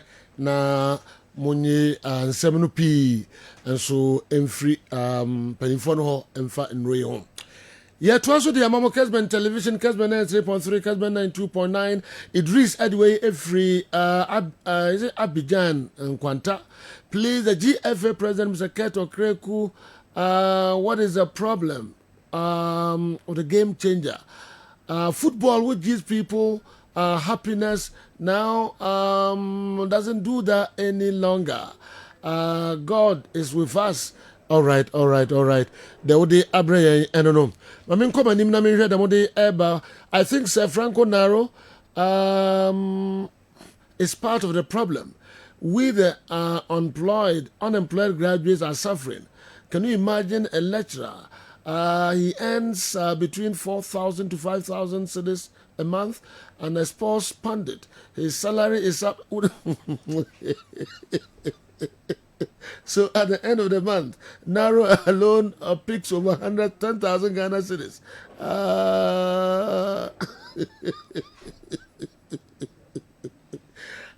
Okay, Andrews anyway, Ephraim, Bantama in the Senate West District, and Abba. Unemployed graduates be bring home juma nye na rakika juma bosu sa no nko eye osan doctor ka ho. Chris Hilton was sacked after failing to qualify from the group stage of the AFCON. What is preventing the GFA from sacking Otto Addo for failing to qualify for the same tournament? Da Costa anyway if you koforidua and aba kwa Mickey at the local stories no ebe brain and chakra. We, those in Kaswa, are finding it difficult to get a clear transmission of Kessben FM Accra. This is because it's been interrupted by a certain radio frequency. Tell your management to do something about it or to increase the height of their masts. Wow. Eddie Payne, Kaswa High Tension. Una the message we are braying. Nusem Panifono and so 8 pa Munya Hobibi Mfama Kaswa for no so. Joe, Sika ano enye nam kra no na any contumre.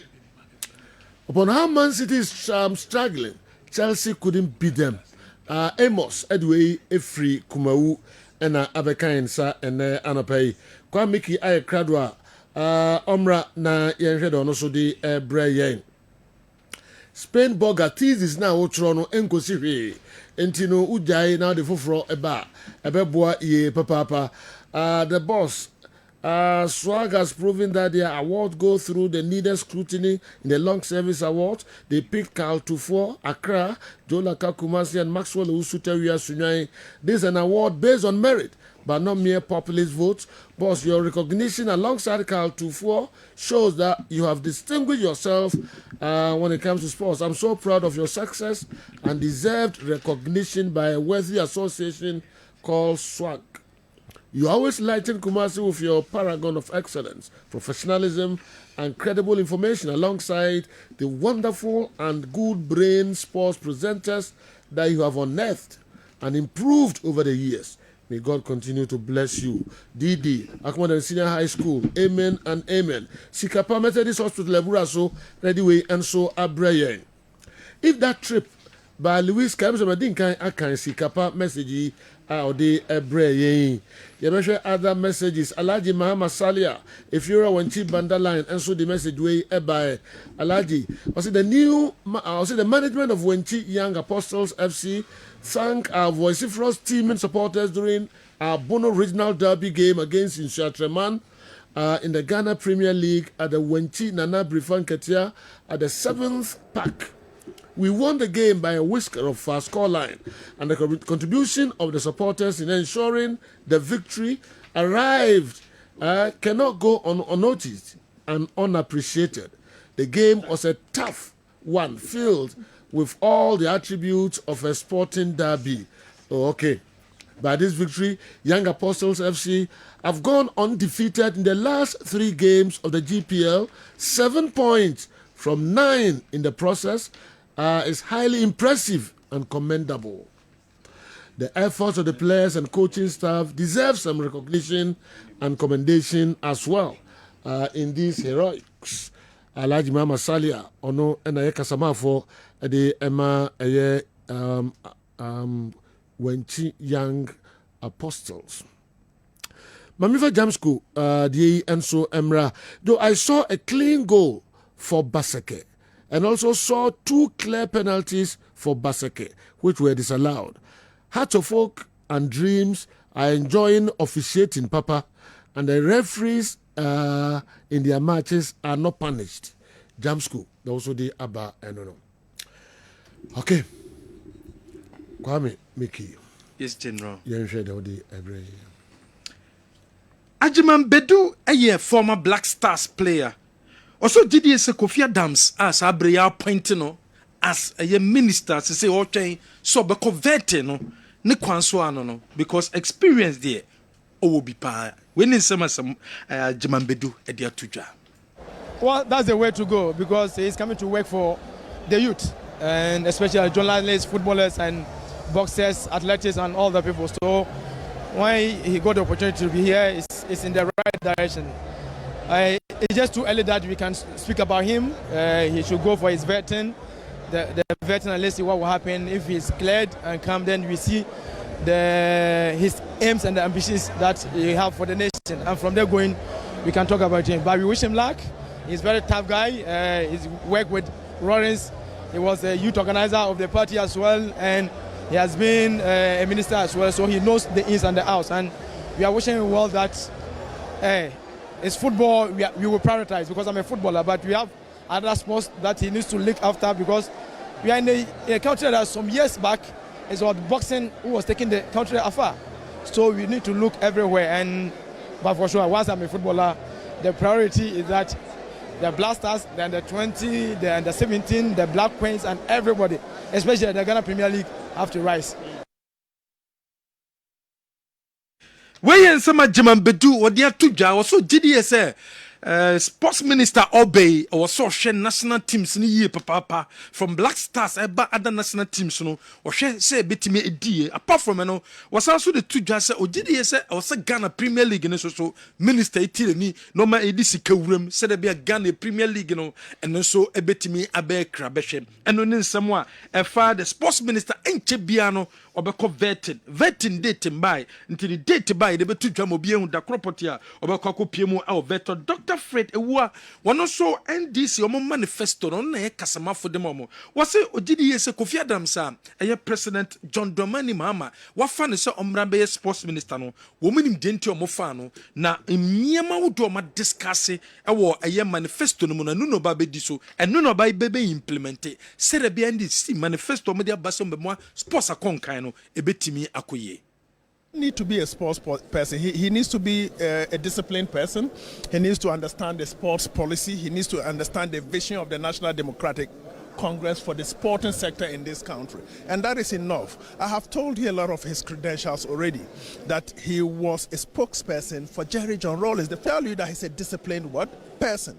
When he was elected as one of the national executives of our party, he executed his portfolio with so much excellence. It is to tell you that a lot of thinking went into choosing him, and we are extremely convinced that the regime of Kofi Adams will be one of the best in the sporting history of this country. No, he doesn't. When some Dr. Fred Ewua one so edia tuja yento so e Ghana Premier League matches awodo no enso toja na matches na chase Saturday Accra Lions ehye mediama e kabako a wo mentimi ante Legon Cities ehye bebia ni Gold Stars e kabako wo so entimi ante Bechem United ehye Nations FC by 2-0 Brecum Chelsea ehye Vision e kabako a wo mentimi ante Samates etnefie ama ni Dreams ekoti penko wo game ne ende 1-1 Asante Kotoko enso Timisha Karela by a lone goal. Heart of Lions tenefie Timisha Duana Stars by 2-1. Young Apostles essenso atramai 1-0 Bazake Holy Stars etnefie and has a work equity penko wo game ne ende eye goalless. Obi entimi am for ball Antonio Nkwantrim say table no say NSC akoye abra second round no yabo first game no say Kotoko be the top of the Premier League with 34 points. Baby any Gold Stars tosumienu 33 points and Heart of Lions etoso miensa with 33 points. Nations etoso and 9 32 points and Bechem tosu enum 30 points. Has etoso nsia ekuta 30 points. Mediama toso nso nwotwe ene nkunu etoto asosa. Team some of the relegation zone Legon Cities one 17 points but one money Dreams na I was 17. Accra Lions and so etoso Dunsum 16 points and Karela Chato our Ghana Premier League table so one more ekuta 14 points and no any results are a team mu ewo Ghana e Premier League no enso mu Kumasi Asante Kotoko etena babayara etimi dinkunim ewo eye Karela so abrante efre no eye Justice Blay ene de penalty eto atrem de ema eye Kumasi Asante Kotoko bra mo Karela ekabako o mentimi anti wo coach Prosper Netogum de sembebre ene tudwa abra game no enso ba na wie wose sabre odidi ese game a wo mo ene Karela boy no Karela almost strong opposition na game no na a difficult game ye pa. Players, the backroom staff, technical staff, management, everybody, congratulations to all of them. I think, as you said, the opposition, they were very physical. They came very strongly in terms of tactics. They sat very deep in their own half, which is a low block. Tried as much as possible to make sure that they outnumber us in the middle of the pack. And they tried also as much as possible to always be first to the ball. So that actually made it very difficult for us to penetrate. But then in the second half, we engaged them and made them understand that we need to try and play a lot of combos, try to also stretch them wide so that the spaces that they leave behind them, we can use those spaces. And it was through one of those combos that Baba Yaya got into the box and then he was brought down. When you some Prosper Netogum, what the two jar was a crumb fast so that game in the second half no na difficult year papa ni to mo ko dressing room no players no nyemo mi training grounds no training ground things no and a players be apply and nam so emma ye wo mutimi enya sa penalty no when you some Prosper Netogum or the two jar. The way we created a chance came out of a typical training grounds move. It's a typical pattern that we've been doing our training. And as a coach, I'm happy that they've been able to transfer that knowledge into the game because the environment at training is different and then the environment within a game too is very different. So for them to be able to transfer it into a game and then create a penalty for us to score and get the maximum points, I think it makes me very happy, and I think this will also let them understand that they need to trust whatever we do our training because it is more game related that we do our training. When you some Prosper Netogum, coach of Kumasi Asante Kotoko, what they etuja abra game no, and so Ebanawi Kumasi Babaya Sports Stadium, and no any city Kotoko, one must celebrate ye papa, Kwamu Faso, etimi enya savictuno, na ye nijisem, and so Edema Kumasi Asante Kotoko Bobo Ekono. Has a walk and so bomade etimi dinkunim, a woman game or boy. Bansana no, young Kumasi Asante Kotoko fans no. After the game, in somewhat supporters no edi etuja. Despite the fact say I show mo one day, your players no omo nya de, omo tiri mu ye omo de. Ya overrate omo, ya over hype omo, and omo tiri mu aye omo de. Who resi ko omo je any opponent team ni players omo je a. One na o sen ko bobo pa. Eti se kotoko no, ye pese ye that top o ni etimi digi league na. E was Sebi strikers no e use o ma twene. Fona mewrade ya aduma anyanya kodem. So yeti eni ye be siwo ni be twa eni ye be gili gra ye yeti be siwo. Ye be twa eni ye sure eni ye be ma every so league afia Mr. Baje. Ne mo no coach na me bompa ese. Si enya win na ye yemfa pressure sinko for no so. Change bi wa no e ba ya na moye. Eti ye say ya won hwe yi e mai. Akra me wa me ka. Yeah, because you play some such chance to do, and you didn't win the bat. Next time, no, you say you never could Yama. Yabaje, inshallah. Oh, senior, you see the make us say, Kotokodi, Yatidene, Yatidepa, or players and Pinifua Tama, any boy born a boys neighbor in the so far on the Mr. say, Ligino, Nidian, Nequanos one and Amaya Quadino. Tilling in the Africa, Bedigino. Support small shares and Bedigino. Ya Jukra, we are about Africa. Yeah, we say about Africa. African communities, the African communities, a million communities. Why don't we born be? We snarled to Carrera, then what to say, and you're born a Liga Ebo, or see African, Yemi and Billionaire Africa. Where Kumasi Asante Koroko fans after the game, and somehow do made tuja has a walk and so called draw. Abra woman Holy Stars and a cowboy after the game, a month for so good a year as some more boating so ye papa say strike a better by go back okra untimin shem famaye untimin twatra. Yaw among quite assistant coach and Okasai and the fire a year some more boating chances I would do then so untimi and shem famahason Okasai the far home. It's at times as a player, we don't know what is happening to him. We know he can't deliver, and when you put him in, at times he disappoints in some way. So we are just going to correct him and then let him be on his toes and then do very well in the subsequent matches ahead of us. No. It's at times as a player, we don't know what is happening to him. We know he can't deliver. And when you put him in, at times he disappoints in some way. So we are just going to correct him and then let him be on his toes and then do very well in the subsequent matches ahead of us. No. Mama ni what scientific omo nkra to kakra bi sima be mienu na miensa. Okay. Na for local service to us. Ni what kakra bi. From Makwaba, about Niwad Scientific Hospital. A team of medical scientists. I have created a boom near the infidel was war. A year a juma, oh, Yasue has it. Yasue had it. Yes, I'll buy a sabi. Near time a good amount, said the coconon. Name boom, you two a fiducial. The Mephidium Mushimu, the meum at the potier, the Yadianebreo, Nesamium in Ya, Yarene Juni Pepiano so. The Venezuela, my watch, Yariasi. What the editing said. Open what scientific hospital Dr. Phobius Yajumani say, and Buna any Tanya or what dear Eddie Dumiano, Yenyamu na fe in Nuakasa, whom my friends have fight to chemicals no. Yes, structure same and no, Nayan from friend no, and for a mount. If you are kidney no, Yaria Bemo kidney no essay, young Kwana Ganaha, yet take a habine, Eddie dialysis, our kidney not say I could do said the Yanquanoa.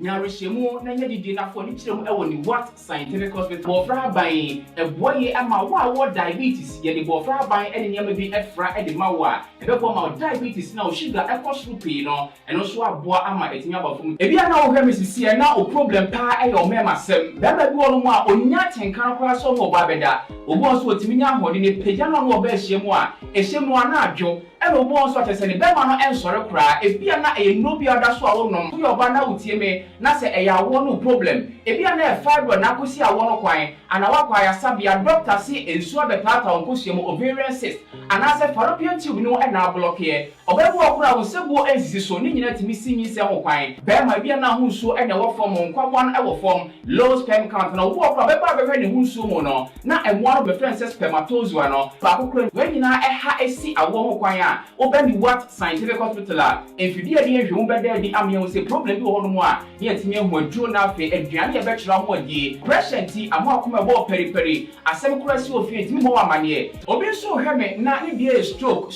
akawa to mpam ye kwa onko ye ba on so ntimi okasa na pampan boni bi akire frɛ no halitosis yade ba ko a ya no wanyi obi opewase obetimi akade akire wo a ade bedi unya okasa bia no obi atwene hwene okoda na nyimre oda so antente me papa mo mpanifo no e free 40 50 60 years ekwani mo no o prostate na yekese prostate enlargement e ba sauda o jonso antente mo jonso bebransa na ade ache e mane nka achi emye kofa catheter ahoma nkoto ba memo abusuafo bi ebere nti manya adaje amoya de a nyadidie seni what scientific hospital Ghana ha de o pa ya sabe ya dia ba fim die fidie e de twe enubena e na afa ho de ni fra haban mu e de saw ya de ma wo na eyeni what scientific hospital yi wo Kumasi atonsu Monaco junction ya dansuru bank no ene bi ene mhwe enkran so ye o ma 7 ye ben Janet Corner dan no 0244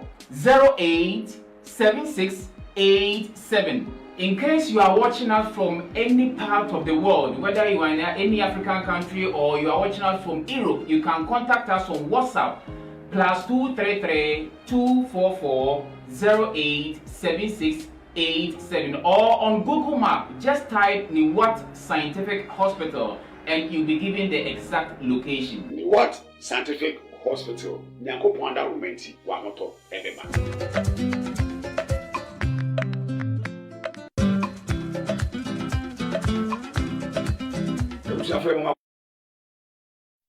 Okay. Yema mu nyinaa kwa babiom emfa Emra Kessben Television Monday edition.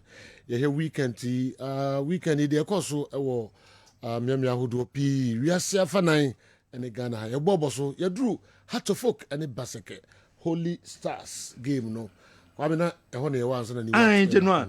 Gazelle na edi tu just onye disappointed because ani Heart of Folk no sa 6 points when you move 4 points. Gazelle wan has on a coach the Holy Stars. It was only disappointed with 4 points when you're out of the 6 points when it has a share. And then or some committee team kunim or has so. I'm disappointed because, like I told you this afternoon before the match, I said we are going to pick the 3 maximum points. That was what we needed.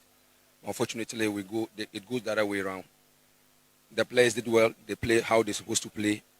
I'm satisfied with the way they play. But unfortunately, we couldn't convert our chances to get that 3 maximum points. So I'm okay.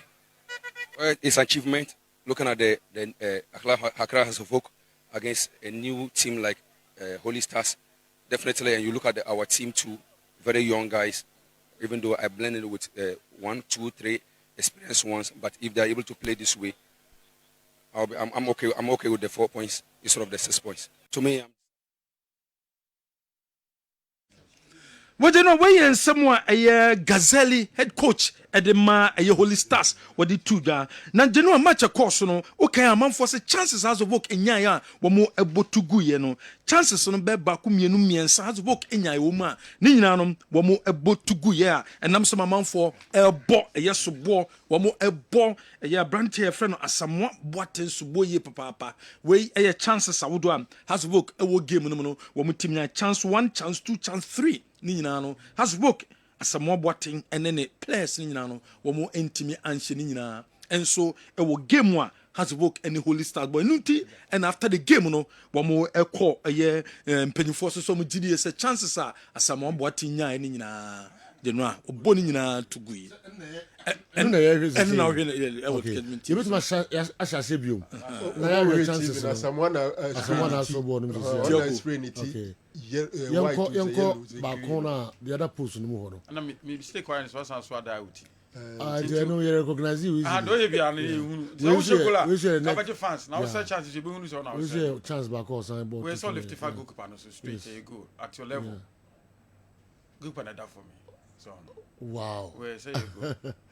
Well, so okay, Basake so much go. But I wish another chance. Another chance. We the unka say clear chance. We don't say clear chance. Okay. But last one, no, there is chance. Almost go now. Give you a chance, ba. What about all now? We ain't clear. Sir. Once upon the buyer, no. Yeah. When you have time to adjust the body, when you have time to adjust. We the last one do we didn't make us. We also when you have time to on stop a ball, and when you have time to adjust the body. It's like could be a ball lefter. Could be easier man. But if you right, never know how to right is how to cook control. Yeah. A bit of difficult technique. But boy, do have to boss a breaky, up a jolt, up press the ball, and so hit the target. And this ball, boy, why would you control even twice? What I say, what control first control? As a Piaco, with the clear chances to me. All right. Has penalty appeal, has so many penalty. Has so many penalty. Okay. Where is it? Where is it?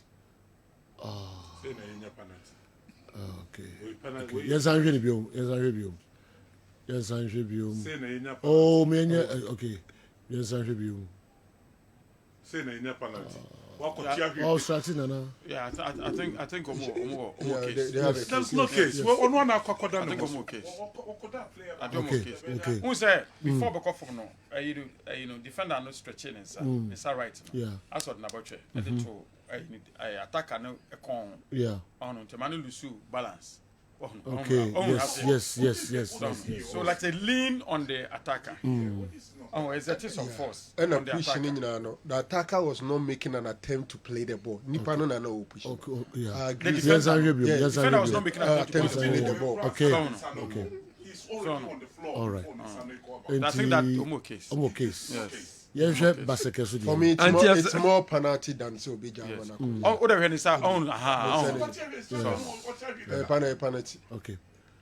General Bazake, Holy Stars, and so a goal from the corner kick, and also so no, and Hanuni. You know, Antralai. Okay. Yes, I'm sure. Yes, I'm sure. Antralai now. Difficult to tell, what's that? More slow down. Move to my slow no. Yeah, yes. Oh, but when a close shot, am I? Player now clear ball call line. The line, so I don't think so. The player clearing the ball is even on the line. The clear ball no true. There's no post in the clear. There's no post in the clear. Don't you post in the clear? No Jalana, so already here. And I left, you know. I want to clear ball. We are not step back. Sorry, yeah. Antralai. Very difficult way to blame referee. Okay. Very, very difficult to blame all right. referee. Yeah, baba. Now you slow motions, you know. Now yeah, the kwaba never discuss the local stories no proper. Now fi you slow no near a ball no position ni papa ansana. The dia kano aba. Ni what scientific herbal clinic. Yani omo ntwetwe nkomo kakra ye ba. The local stories aka ni na nchechire mu ni ade nyina no enso bebremo kwachi wa ha sanso na Dr. Paul enso atrance but from makwaba general je mo ho ye de nyame adom general eni yakopon sipa kwachi general yes sir yes general yada say bibi ekoso kama na la Thursday no ahu wa ina remedy kakra bi na Dr. Paul de mine enra nwumre nyako bi okay ya papa back was say or that diabetes edroso for 16 years inti me person me bo adro bi edi inti ama ne me masem kofom okay empeja ni mukura okay but remedy kitwa bi na Dr. Paul de yes aboa ne ye pa mo o sha se wo no mo no o frɛ me nra nwumre o se wo hu se ade chia no was first na ade chia no pa onya bibia like onya tenka bi ase bi peja ni mu to say under normal circumstances bi ade no enti na o se ene obeba enti egusu ehwe na nim ti nyame adomo a e bia ebre bebem se be bo adanse kakra be bo na fi ebusuafo so se ye niam bi wo no mu aye ya eya na normal ye wo effect power yen so but ya na emfia ni hwe ho nti general ebedi nkomo all right the one tie bi no me kai se oka chili pepper oka ginger na oka cinnamon yes cinnamon no bi buza se powder na se powder no kanya powder una powder ni go say obo ye mixing no se be ya betimi afra kama okay all right chili pepper cinnamon and ginger okay but ni nyina ndo ma yam no fafra hot water anapani anyumre fantastic all right kwame usu one akwasi twineboa we de mo so ko haya benya biato da bi o say abra no wo ya pokutre na kire wono o ni nyina bi yeah na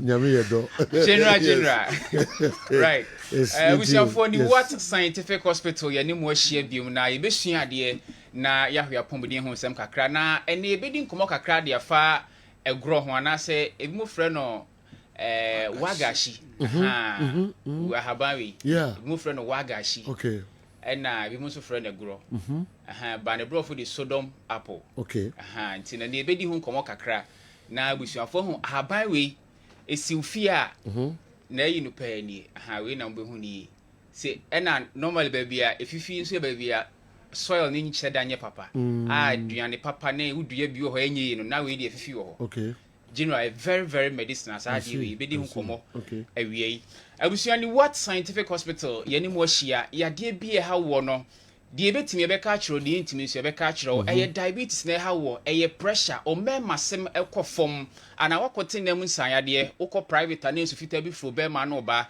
eye awo hu sem na ha wo ana se o prostate na ekese ama oda odwonso ntentem odwonso be bransa na ade akye eye ni what scientific hospital o kasa na pampan boni de akire halitosis no ana wo hu sem na ha wo hepatitis A B C ana yare bi ha obia no eye ni what scientific hospital me say eye hospital na wo ba enye normal herbal centers na kwa yen check bibia na atam awadroje pressure droge da bi oba ye be your lab odwonso ontasuo wajanan be bia o se de fa fidi nhwe bi ebehwe se scan o se atwa o se betwa ne ho ba bi arabia hye ansana yamao eho adro ye wokumase atonsu Monaco junction kumase atonsu Monaco junction ne adansuru bank de nim henkran so ye o mal 7 achimota mal 7 be Janet corner dan ye adwuma free juada kosimi minda Freyen na yeni nkomo ewo 0244 08 76 87 0244 08 76 87 0244 08 76 870 General Major ma Dr. Paul na onwuram kakra mhia na mesume de kakra to aso se ayade krona ayade krona na matia haban okay all right document you Sergio yasa chia tie fo biem na de bia ba ka o mo se nipadua na de te se machine pepepepepepe se de o machine no anasa fa bibi te se car no electrical side say na de koma de o ye gearbox a wan hwe ya wani beba on so hu nyina efra mo fitafo on so car no enye yida nti sanso na gearbox no sunya problem na de ko de ho adwuma no koma obi o ye electrician no so the same way no o say car no kra eno na nipadua ya nya botrese okay yare betima bam dia o se nya bibi so ade wura nipadua no o se timi pam yare no ye hwehwe mu kire ye se ye nipadua no enam se ye natural body no e konteni niema e wo mmo mu na sa konteni niema e wo nnua mu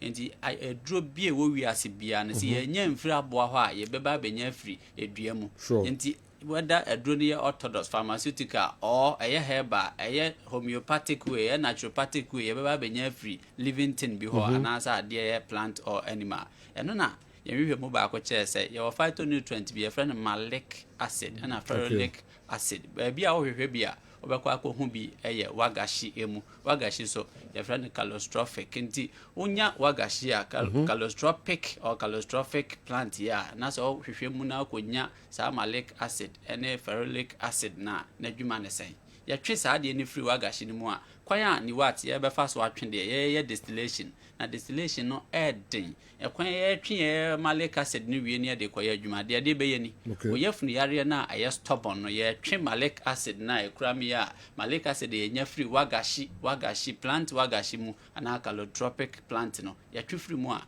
ye de abewura oni padua nim ama yefunu yare na ye stubborn especially yefunu yare ye stubborn dodo na no aya na ye cancer within the colon ebiso ho no ma na stomach ulcer na nkasa na fin abatabata ho emmo bi o ye ni padua nim naturally sa amwa no omo na kuti amwa foforo omo ba nti se wota no nom eniema ni padua ne mpe a especially nro eta enye organica na akokum mwa na omo be fight against mwa foforo na omo ba nti e ba se infections bebre bacteria ahodo protozoa ahodo nsonso na ahodo be ba ni padua because mwa bi wo mu a waso mpam sa mwa na omo ba omo ntibi nko eno na ehwehwe mu che se unya wagashi anasa calostrophic plant ya ne malic acid and the ferulic acid ne tannins ne saponins ne cardiac glycosides na ewo mu no ene ne phenolic acids no ya twetwe ni nyina no ne from phytochemicals awodua nim ye mfa dua ni nyina anya keke ye betwe sa ne ma na frim ye twe sa ne ma na frim wi a ne de abewura ni padua nim na ba sha asese siesie wo ye funu ho nyina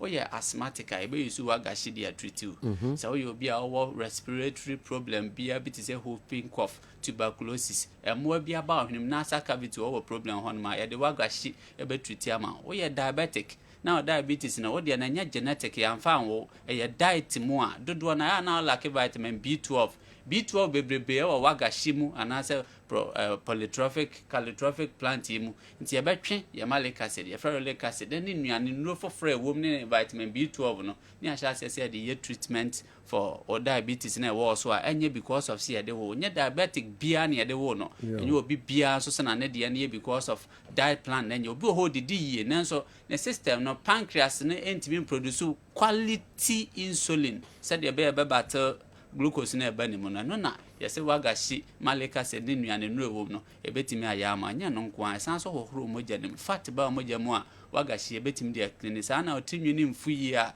ebetimi de wagashi ayama ona se tata ya ebetimi de wagashi ayama oba ni wa scientific clinic nso a o skin no ahoɔden no yɛ weak a yɛbɛtumi de wagashi ama nua aduro bi ana wenye aduro nankasa di na phytochemical anaasɛ chemical bi a ɛwɔ aduro no yɛfrɛ no active ingredient wosaa wotaa hu sɛ saa active ingredient a mebɔ didi sɛ malic acid ferulic acid ebi wɔ wagashi mu anaasɛ bi wɔ baabi foforɔ a saa adwuma a saa deɛ ne kɔ akɔdin sɛ ɛkɔhwɛ honam ɛma wonya dermal cancer biara honam no nya cancer ne nyinaa no ɛyɛ wagashi plant adeɛ baako a enipa ebu na ne gu so ne sɛ yɛka sɛ wo immune system yɛ stronger ɛnya no nko a na sa yareɛ wo DNA no nso yɛ stronger ɛno nso timi sa yareɛ ma wo yɛfrɛ bibi stem cells sɛ stem cells na ɛno na bosome bia na awatwe bia da bia awa bia second bia saa part no build the cells foforɔ to replace cells na ahyehye no enipa na ho no nyina cells ne bi wu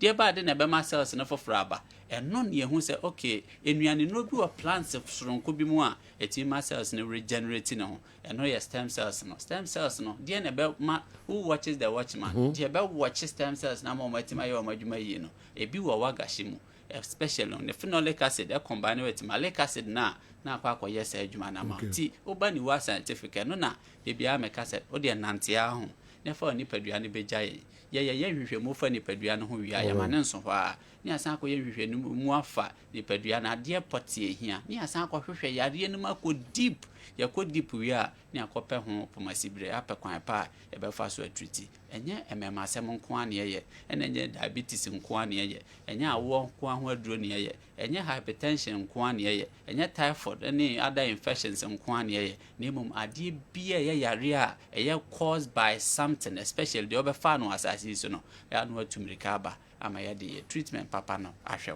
okay all right Dr. Paul menko kwachi so na bi right general ti midi kakra na etwato won sɛ saa wagashi haban we in spiritual ne man de ho ne yen touch ba sisi but oba ne physical aspect no so a adwuma baako a ɛyɛ pa ɛyɛ ekuro se kuro to bi ana so bi trimo ekuro omo a dodo na ɛde eduro ɛso wɔ mo se bi ekura ba tumi na se bi akata achi na bibi saa no a eno na de so no major content ana se component baako pa ɛyɛ saa wagashi haban we ebi a ofie na se bi ekuro trima na se bo no ma na uti pile pa ne ade a obetimi atoto saa ana de behwehwe agya ma na yembre ne wachimu uchimu moamoa na oposa nsu na beba na de egu atere so na waso ebebo yi pa obi oso nya diabetes kro yesi enguda toto ana afa hwehwe agya na enodo edodo a na de atare so na de eye enkuto enso de atata nkyɛnse ana atimi akye ekuro ni ye bebacho wei ɛyɛ adwuma yi pa nti oba ni what scientific hospital ayɛ kyerɛw sɛ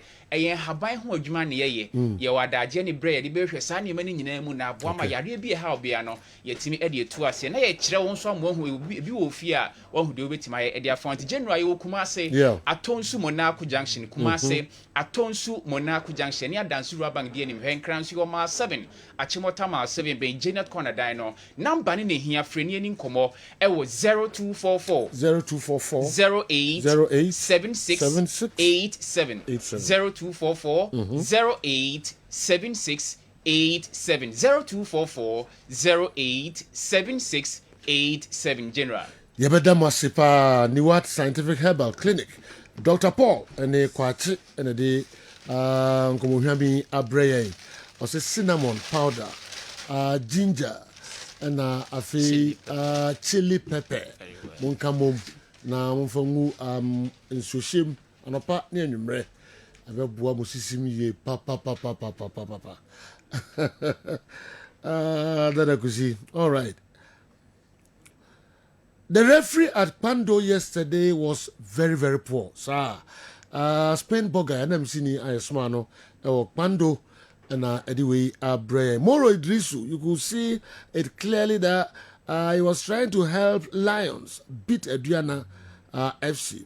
Clear penalty he ignored and was given unnecessary yellow cards against Adriana FC. And MCNI Spain Boga Ayesmano, Pando. And this I report and so Brian. Michael Ababio Nema anyway, Abba, I've learned something from what I usually say that you have to always learn or take something positive from a negative situation. But the videos you have shown on the Hatofo game, though Asamoah Boateng squandered a lot of chances, but this it means that the technical team is really working because it's not a usual thing to see a Premier League side, especially Hearts of Oak, creating a lot of chances in a game. Mind you, Hearts of Oak have lost just one in their last 10 games. That was against Kumasi Asante Kotoko in Kumasi. And the point gap between them and the league leaders, Asante Kotoko, is just 4. So they should keep on accelerating Neymar, UK, and our Audi and so Brian. What Naro saying? Wallahi, he's provoking us. Basake scored a clean goal and had 2 clear penalties. Naro is ruining his friendship with me. Jam school anyway, so Brian. All right, Intina and also I don't know. Maminfa we intro to an nin komoka krebi and so Barcelona Kofi almost a born trial line. So we have to see the clip. Say it needs to the movie. Clip never any the judge. Yeah. Into my better angles. Into namu slow no my ensheni. At the frontier, Mose born. Clean goal. Oh no. Also no jalano no clear. Kofi ensheni. The same screen now. Ensheni mo slow no my ensheni. Okay, when the say who's a born trial line now. Very nice. Yeah. It's inside the post. Come on. What's in that phone inside no boy, Joe? Answer. No. Sir. Antalai. In any case, it's a difficult thing. Yeah, what democrat. And then imagine the referee. So got to blame the referee. Said that let's say the line. That be so that be wabo baby camera ni hwenti say we straight over from this angle come say ben line because no our kick ball. So no baby we have been nine left no. This guy is in the post now all clear ball no. Said you have an say na hen abon say inside the net. Have lie. At what point abon say? Which of them? Hen abon say. Hen ball. Well, okay. You know all the ball in a line so. A clear ball now left is line so now we finish. She be omu di na hey I will stay picture ni. Omu di na line so hen fan fa ball fa say. Ah well. You know. Until now and also on the evidence of this dear. Tony mbutuma yini here. I don't know. So mo hona mo se abuhu sa tra line na. The Asian no head here. You sa seriously. You sa. Let's see the Basake in penalty claim no so. A penalty claim no two penalties. Okay. But this one is very very difficult. And I think that even if I'm saying that even if say a cross line as a part of a cross line, it's difficult for you to blame referee because the opportunity or the way I heard about 2-3 times crown. Difficult for you to judge say when basket we have chances no say how we has penalty now no also basket sunya penalty too. Okay, that's what and I some message no kind that is what the person say. Okay, I listened to one Kumasi Asante Kotoko fan on Kickoff Sports today, and he was so angry that Kotoko struggled to beat Karela FC yesterday. Because I think we sometimes exaggerate Kumasi Asante Kotoko extremely.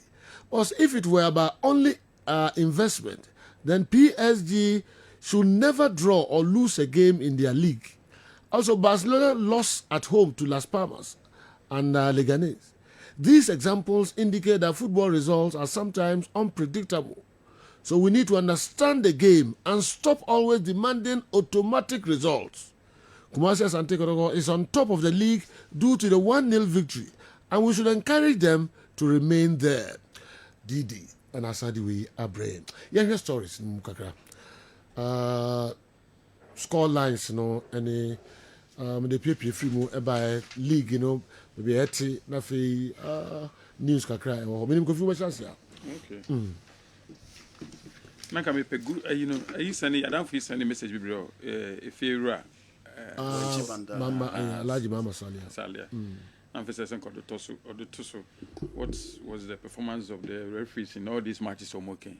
Okay. Because we lose match back when hell break lose GFA top officials now some referees so may say that one I see 3 matches when we need 2 no so draw 1.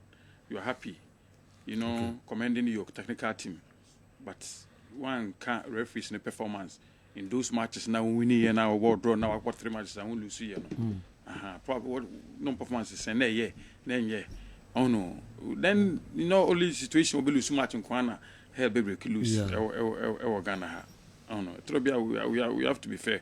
We need we praise your coaches, you praise your players, we lose with and the referee na no matter what the referee na even in the situation is so difficult to say the we matches no but yenti na na do so die obeto aso Kofi Elubo na do I see the goal was disallowed because the kick of the corner kick went out of the line because the corner kick went out of the line. Please check the interpretation of the referee. On the corner kick no cry no a fala post I see. Yeah. And sana ebe momo ko kick is out. Now we check the interpretation of the referee. Referee interpret you. Mindim there the referee na interpret that change maybe there. No, normally say who referee na bi o ha referee snifa signal obey signal. Okay, let's see. F3. All right. Yes, Uncle Bium. Now, say a try and antra. You referee no the yeah. Which match say a try and say antra. And I don't know. The referee is not in the picture. Okay, only. Referee in yes. And okay. Nti pitchen ba ho a the ball no to net no referee no yenhwe interpretation no yenhwe it's not clear say which also pija den sabako so referee and referee change yes but it's right yes but it's right yes say ball no fair change by yeah you know these things no yeah one camera is very difficult so another camera has movement of the ball no indeed a call I try to do Elubo what boy on the TV you see the go kick yes what you go kick it was it was online in the train Pijano yes post net yes ntina eno so I don't know it is any line no cross no we say try na antra nemom efechiri in the buy we are no the free wa the fact or restarting game with goal kick no trade it should be say of answer efechiri become clear ball the game would have continued. Yes, it should have been in play. Yes, but almost stop it restart with a goal kick. So now I'm beginning to understand what happened. When we say after in Clarence, no, the referee blew whistle. Yeah. So but the phone to say referee had goal. Yeah. So we should say more running, and the referee sounded in such racing. Then they were amazed as the referee. Yeah. So I think it's a corner now supposedly a Talano. That's not referee. And before the referee could blow the whistle, that's our first instant. Nessie, I can't hear the ball number. I can't akeki ball my window. Akle. So the referee whistled, thinking say, "Movie say referee aji goal amao." Oh, say they started running, and so the referee indicated, then they show their disappointment. Okay, and you must understand the referee. Nanadu, what Osha didn't give Baba. Baba Shaka. Yeah, Baba Shaka. That's the wow stars. Say, Kala signal say, Bono. Gonna no try. But second, so see Omunya penalty, young Janus. Young Janus. I know so na yewe. Okay. Baseke penalty appeal. Yes, I review. Yes, I penalty.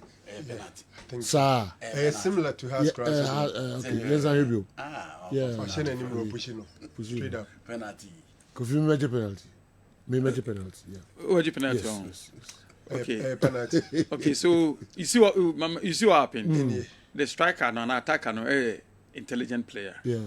He was looking for the penalty. He also a jab on. Yes. But the control ball or the left leg in the jibon. So he saw say we know we cannot debano. On man body. Yeah. Obe apprehending no. So that say.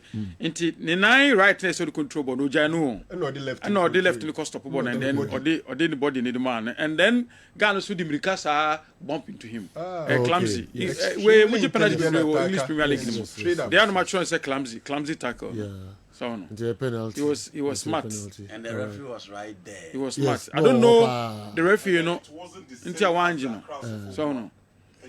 Also did right tackle man. And then a clumsy tackle. We unim go from Tadijum Arsenal. Penalty play GT Arsenal. See defenders no see. Penalty. Because he could have controlled the right. No money train. He's a smart boy. Or a smart boy. He gave me the body. No, it's a speed or the body man or the Barbican. Okay, NT MCI who adwuma and so every Tony several for all her moment and you I'll go via you. Yeah. Car Lions, I think now they're showing something. Omar one of the disappointing side this season because we hear Omo history, performance in the Premier League this season. You come that from that I feel mom so must start and then started second round maybe. And I said we here last match for the first one if I'm not wrong. Yeah, the first match for second round. Or the second round. So I'm said the almost start TBB and probably somebody will know to us echo and media and they bit me abom because we day any problems around so much change coach actually intent. So be ball league needed the baby now or some Pamu could qualify just baby done and a ninja and they are one of the clubs so much coaches. Maybe it's trying to and I say beginning to show some yields. Oh how unche mediama another disappointing club is Legon Cities. And yet too much because somebody for 4-5 seasons they be you see they be see mo chiro mo ase ho do baby quite as some relegation away. Now so many league in the ball. Do last 2-3 matches they expect them say they will survive. And the beginning say how much so much from this second round win. Became 2 seasons ago, 3 seasons ago, we share bibi kakra. Kakra we na Ghana League crash so yaji. But actually no more sign about form. Nations actually similar treat last season. This season I'm can't back home be challenge for league no. But second round the best starting I feel now must start to say omo airdrop here became United achi omo omo. Nations omo story. I'm supposed to do Ghana and in the match against Bechem. Yeah, I'm going to Bechem. From Ryan discuss. And Ken's why ready? Mon come on friend mamina exactly what happened no on country. O say ade Bechem for ye omo ni anye crack. You see who say my course any I don't know. Convenient to us. Brekum Chelsea I think that coach Bodu ebe resekakra. With an on the treatment when from the hands of referees, no complaining. This time the ultimate achi vision the show. Imagine the vision the show and Castor and a compounded, knowing who owns Vision FC now a conspiracy theory. And in normal be maybe a genuine resource number. But in the Chelsea I share Vision there's no complaint. Complain in few Asante Kotoko na me praise Prosper Ogum and then the boys no. Yes, Kotoko a big. So let's see the Kotoko penalty 2. Please. Yeah. Okay. Kwame Damson anyway if we Solpon na brother. Na omoji no man. Omoji. O say who say penalty. Penalty. Yes. Let's player na kwasa guilty. Player no you know here. Would player no reaction. Tony Edu amun slow no kakrama yes. What a recala player no. Player no. We on number no. Who's wa protesting. Come that's the ball we was penalty. Yes. Oh no. Or 29. Yes. So no. Player no 29. Baba ya so speedy ba. Until na can until we no tumi so no no cry. Who's the plan that we saw na wo cool. Come didn't know say penalty. I mean it was a penalty. I mean there's not much you can do about that. Kotoko sro koda. Normally Kotoko probably so muda but share and no more endure. Period be a koya virtually cover kasi and pam coach cry. But wait me at now whatever I needed to work now I work back and next Kotoko. What's ako winning ways anumko. It do we quite no more men. Na Kotoko form of bia out of Lions many one how many dominate. I was through only nations FC and Nekotoko and Kakra about that's true. But this is in league, you know, so interesting. Like na Frank can show from 1, 2, 3, point difference 1, 2, 1, 2, 1, 2. So one match probably supeno. Bit more move from first to about to third, fourth. Who we knew one match a bit more propel from baby now already know what top form. I'm just monitoring the season a bit more. Very, very interesting season, Joe. All right. Doc. Yeah, General. Yes, sir. May league no by Bibi Kakrebi on Mr. Kofi Adam, an appointment in command for the found. You see, General, I think say Ura Kofi Adam, na Juma pa e dia manono. Ni din kan say obehwe say Ghana beko World Cup. How Ghana will make it to the World Cup? I think say Ghana to make it to the World Cup, he's about 60% already successful. Oh, okay. Yes. Why am I saying that onye coach on Mubonibi, onye GFA president? But when it comes to the projects of executing World Cup qualification, abayni Bobby pa, na abayna suya ya Bobby no ye Ministry of Youth and Sports this time around Ministry of Sports and Recreation. Yes, indeed, Ghana second. In fact, the first answer because I need the other first 9 points. But me, I think that if anybody gets complacent and says any World Cup qualifiers, boys, no motivation was runti sani as I resume the dynamics has changed. Utuado, after doing very well with the World Cup qualifiers, Oshe AFCON qualifiers at Tuatuaso, and new Doaso to 2 former players, a coin of fire association leadership of the team reverted to Jordan and all that. No players nankasa motivation above. So I think say ye judge the share GF ne eye Utuado no monsankoa problem beba ebeye ding. Inti enimanimu ye he needs to get situational report from the FE. Say a World Cup project no saying a hunsem city. Ne den ye beboa. What support na Ghana buying ebe to me diaboa. Canada, America, any Mexico no, and Mexico no, Ghana for be bree. See a qualifier. Me a sure say pressure be on so never form. And also can be intina, yenyam vete nimpo. Ne kasa be brain my dream say here. For example, talking against Black Stars Management Committee, a wrong say management committee for Sika, or players and Ankasa, these things for me. If you are a minister designate for that sector, vetting a take situational report, you can make an informed opinion. Because in the way, unim de tuem, unim sema kos, unim de omukai, unim se ntia. Ebikura omutia sa pay them no. I'm not saying that the amount was justified, but I'm saying that as a minister designate, Ushas here to sa ayam piano to tom from memoir. Yana manfo bebre e follow populist nema. Oh minister there say only F400 pim so and say only boxing authority for pim so. No, they are agencies under your ministry and you need to collaborate with them. Into and hold the no. General here no free honum na ba Ghana Premier League anymore. Yes, na Kofi teams ni be struggle. For the first time in so many weeks, Legon Cities is out of the relegation zone. Courtesy 2 victories, 1 over Dreams FC, 1 over BBN Gold Stars. Now, victory over BBN Gold Stars in the crowd there. Now, kakra share Gold Stars form or any body ma wobo to the extent that all kono na other first, but Legon Cities managed to beat BBN Gold Stars, and I think 2 goals, 2 victories, apejo free relegation zone edomako. We are in the second round of the league, and House of Oak me kamia kwa say Basake di omani afimu. First leg game na Basake share 1-0 ewa Accra. A shocky amanfo, and ahead of this game, Hearts were playing well. So the expectation was that Hearts Beko Akoteno, but at the end of the day, it was a goalless drawn game, and I think so. Bebo Basaka so Gazelle say Oma picking 4 points against Suffolk in the season, and they are happy for that. Generally, Nufri Oma Santikodoko is on top of the league for the first time, and I think say this is the season. Say Bia Kotoko from this is the oh, not for the first time, at least. Oma back to. In many weeks, I'm about top of him. Because when you started and any one no, I'm about top back on free on them. And munya a set of defeat, chain of defeats. And me do baby no BFL say Ogum say Omujano coin. But now Kotoko is back on top. Omulidi with 34 points. Bibiani Gold Stars were in a strong contender and lost with 33 points. One thing is that Kotoko team Nankasa undergo a lot of changes.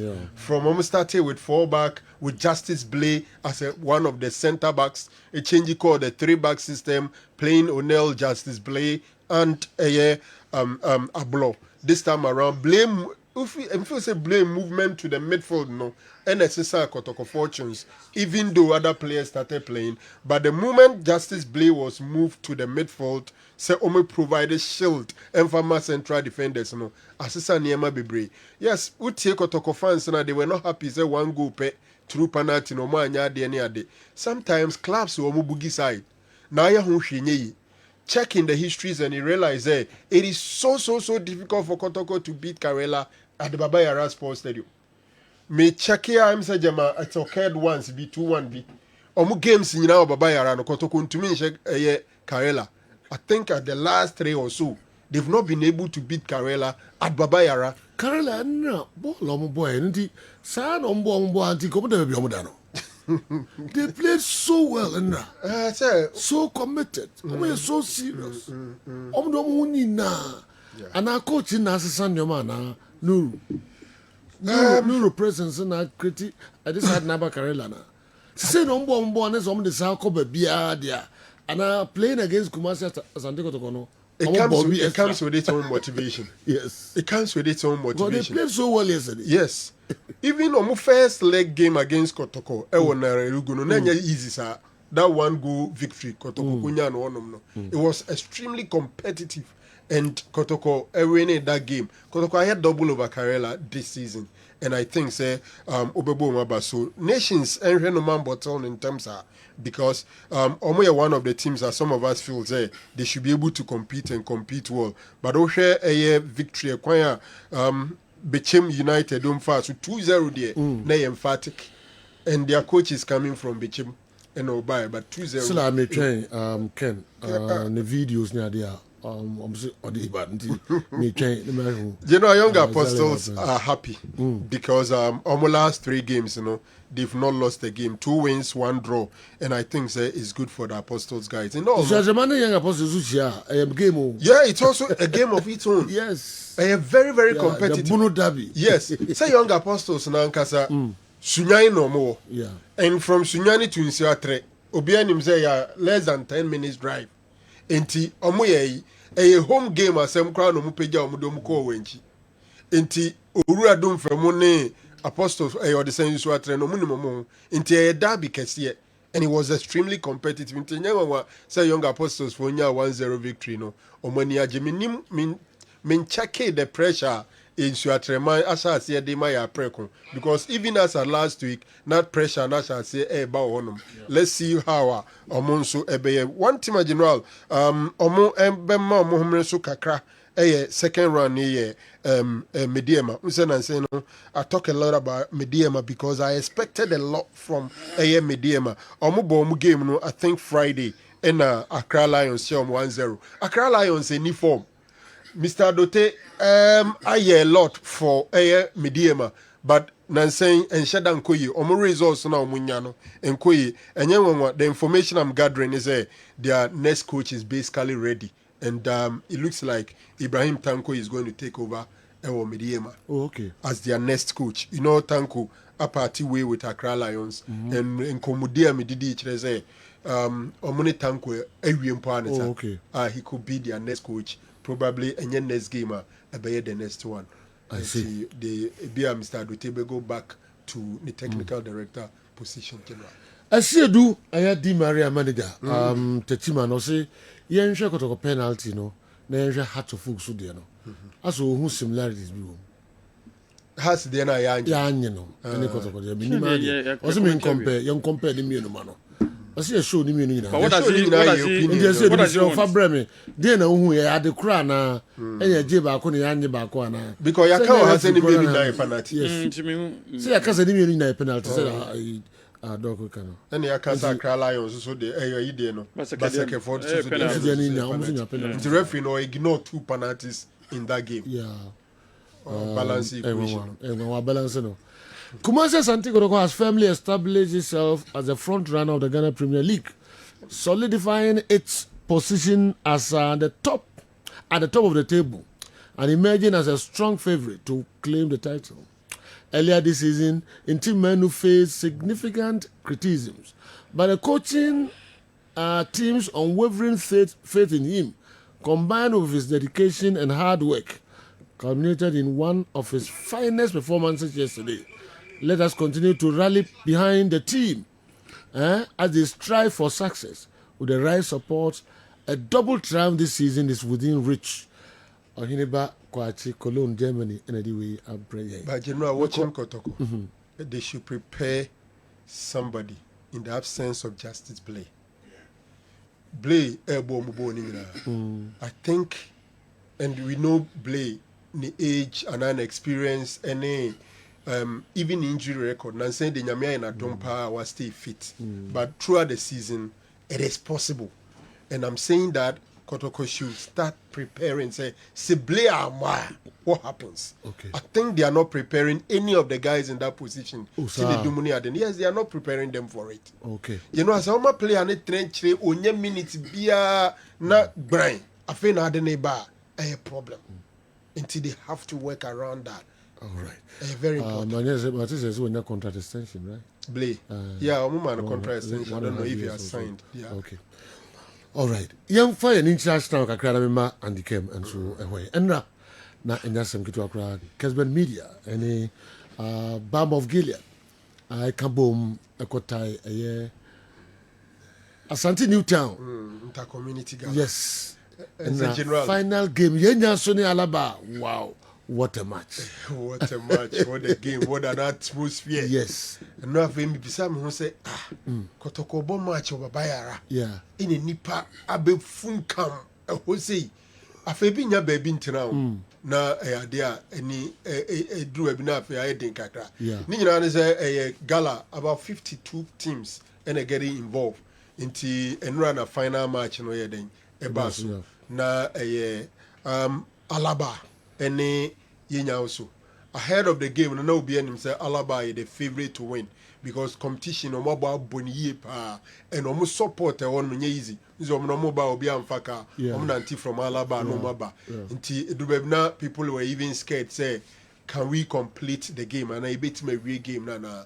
But you know, almost selling very very good match. Edimaye him funi atitini and inti ba onso no na amade na colorful.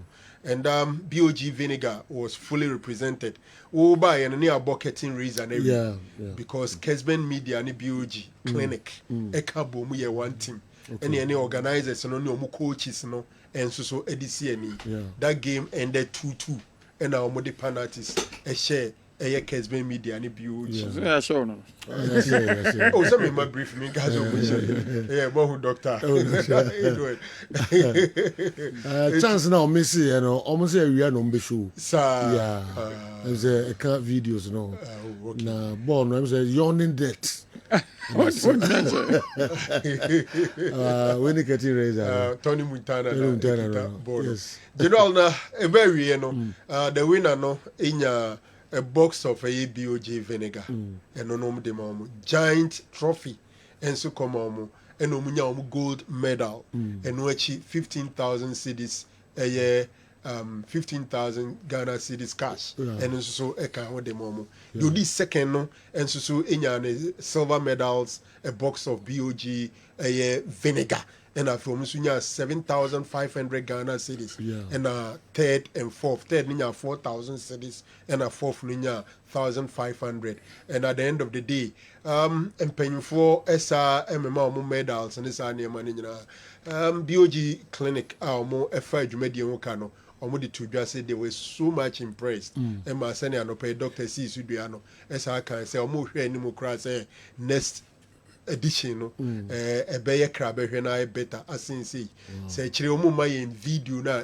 cover stance ni mu baby you know na you understand what I was talking about. Obiasu enya omo a set of Jesus a free BOG clinical edema omo. General, I think Zenra there. Na yenya so ji omo trophy na yenya so for. Yenya so for ready. Almost second time omo competition omo first time in the final and then they won it. Okay. Na yenya so for no team say Nigeria no na esronko no Alaba for no na omo yesu. Yeah, and a doctor I presented. Yes. Check, 15,000 cedis. Yes. For community gala, it was good money. Yes. It was good money. And Sana BOG near the Amo and a giant trophy. I'm to me a winnie and also a car. Okay, Intina and also no. Yenya so correlation so trophy no hifa. I'm from right. Yeah, that's a trophy. Okay. Inti yenya so na me nim so mbetimi asha Alaba because Alaba semi-final game no boy no. Easy. Semi-final game yes.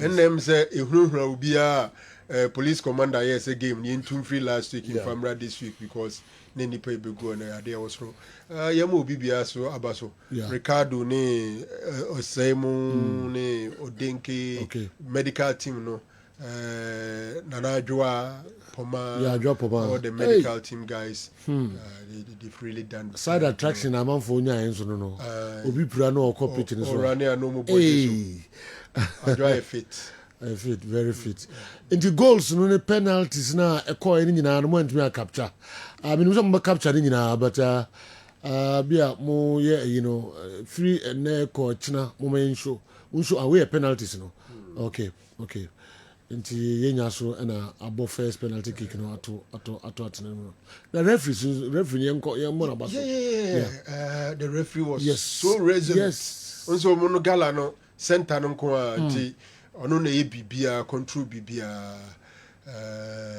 okay nti kicks no enso eno no last kick yenya so the two net no and ma omo e win trophy no all right maminko kwa miki mamintie abofo no sensen kakra bi na fe andicam fa ye bewie local stories no okay kofi na me kevi odoja sinaja mada abofo titru ne mo mbe ja minima busua na no fiada no mo ba in presence wo ne MP4 month mama cry ti o mon kan MP4 subin lawyer obri abo MP4 bakwa lawyer Raf poko do say papa Kobna Kessben ne ma fusua wo Kwame Dinkra mayor Sampain penny for bibria mo ba me former MP honorable Adabo me former DC chairman da pa ne pen for bibre ne party for o mo ba ya aja o mo be kan me mo busua ho ye observe ya ma me 1 week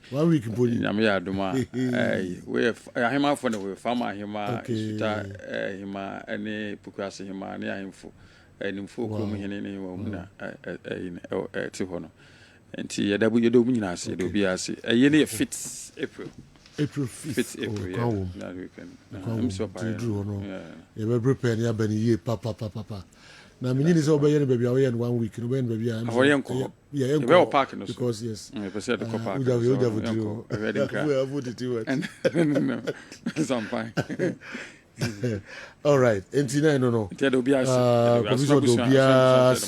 mo shiri bibia no nakopo on shema nemu mo se ma daje ba ho nakopo da mu nyina ase all right 5th April na ayeni beba so ewo ahwewam German yankwe IDPIELTS obeso tro exam CBA ya IDPIELTX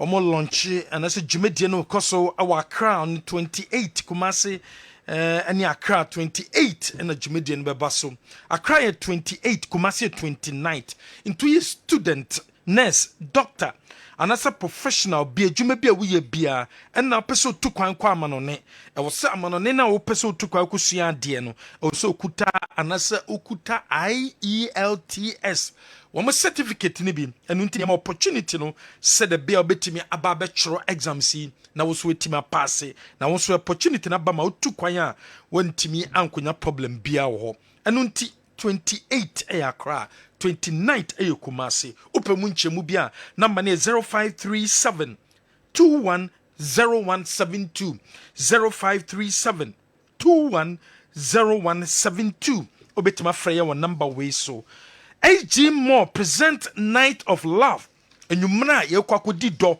eno beba so 15th of February awo eye SG Mall sheninsom Vows Day no eye 14th of February na de chia na SG Mall e the Night of Love jumedie no e basum sheninso jumedie yi wo mo ba beto nwom odoho nwom kodwantwi beba kwabena beba akoboa beba na African Child enso beba bi we eye on the 15th of February ebekoso ewo SG Mall ticket nie single 300 Ghana cedis couple 500 Ghana cedis upemu nchemu bia betima freye open reservation bia obetima freye number we so 0553 422830 0553 422830 and na so pe ticket ni bia to a outlets way and now kwabenya biato customer service our day to day supermarket our SG Mall obenya biato day to day supermarket our SG Mall no obenya ticket ni biato Pure FM, Lawson FM, Sika FM, Love FM, Kessben FM and na mia bia to say fetch television and so bantama a ben absa bank and chono obenya ticket ni bi ato number no 0553 422830. SGMO present Night of Love 15th of February and a Jumediano Ebekosom.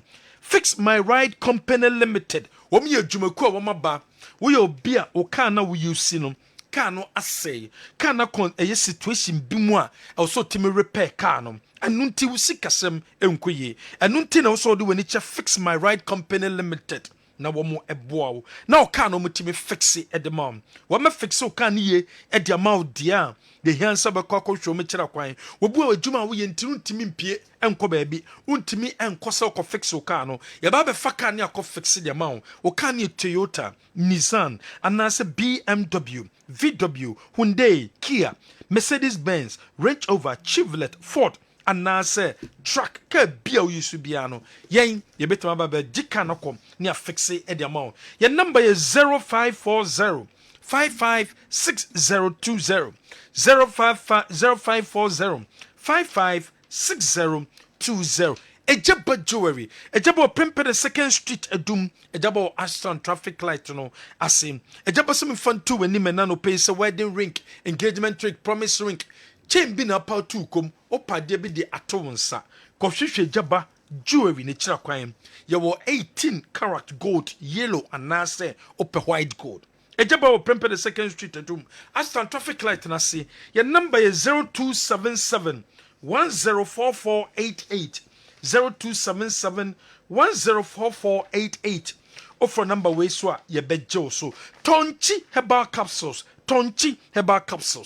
capsules ababo ye papa bia o energy level our form and also be our vitality o lack vitality and also your bia a performance our form and also be our confidence level conform my relationship no eye bibia Tonchi herbal capsules and also could be a tona one any drugstore chemical shop be a becobianum obene biato your number is 0553 511 159 0553 511 159 what for number we so ye bejo so Amalina Children's Haven e bia ton koranyama akola ne bibia pebia to bia no fo ni Chamalina ya babua man setimi akabi nkoranta de oba na wawo from day 1 kopim tababrofa no obenya 18 years de bebie no so kofo ni Chamalina na kopanyama papa no to edema no Amalina Plaza e was Santaso runabout o head towards Patasia please depo ohne bia udura obehu Amalina Plaza ewo Hebaso Company Limited and de Hebaso criminal e de abedwaso kope baso criminal bi na apply wo apply bo penis no after 30 minutes na for kwakọ washe na bredu se woni oba no e ba be hyiemu wo ye bema wo sa problems yi wo no be hyema na ho aba wo ye bema wo no be hyema ni je ni nwe peyo wo ye bema oba ne ba won sanso mbabiom because untimi man ho ba no untimi and satisfy na e ye Hebaso cream any drugstore chemical shop bia be ko bia no obenya biato your number is 0244 750510 0244 750510 send us to say baso criminal idea jiatum say a papa ntu yuso a wunya any side effect bia the only general yemfa insia ba mama fa we so na me fancy Balm of Gilead Alternative Clinic and Diagnostic Center BOG clinic no also call yare bia ha obi an foniche BOG clinic na yambo diabetes, hypertension, stroke, peptic ulcer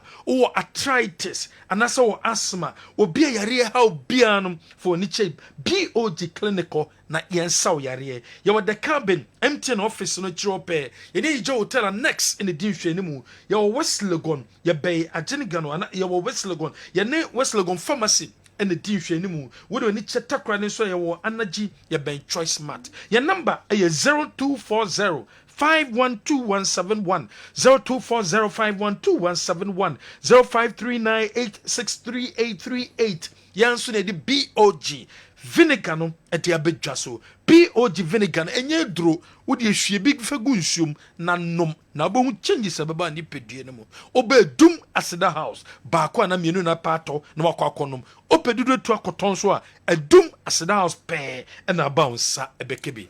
Okay. So let's analyze Asamoah Boateng's situation critically. Are you aware that he hasn't scored any Premier League goal for Hearts of Oak? It's only one FA Cup goal that he scored for the Phobians.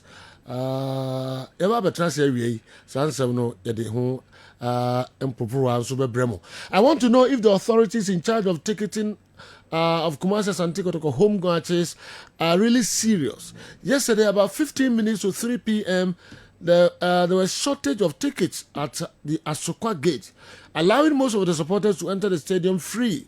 Even the Ashanti Regional Circle's chairman was there when we were doing everything. When we were doing everything possible to fill the Bayara Stadium, others are also driving them away. The authorities should be serious, pa.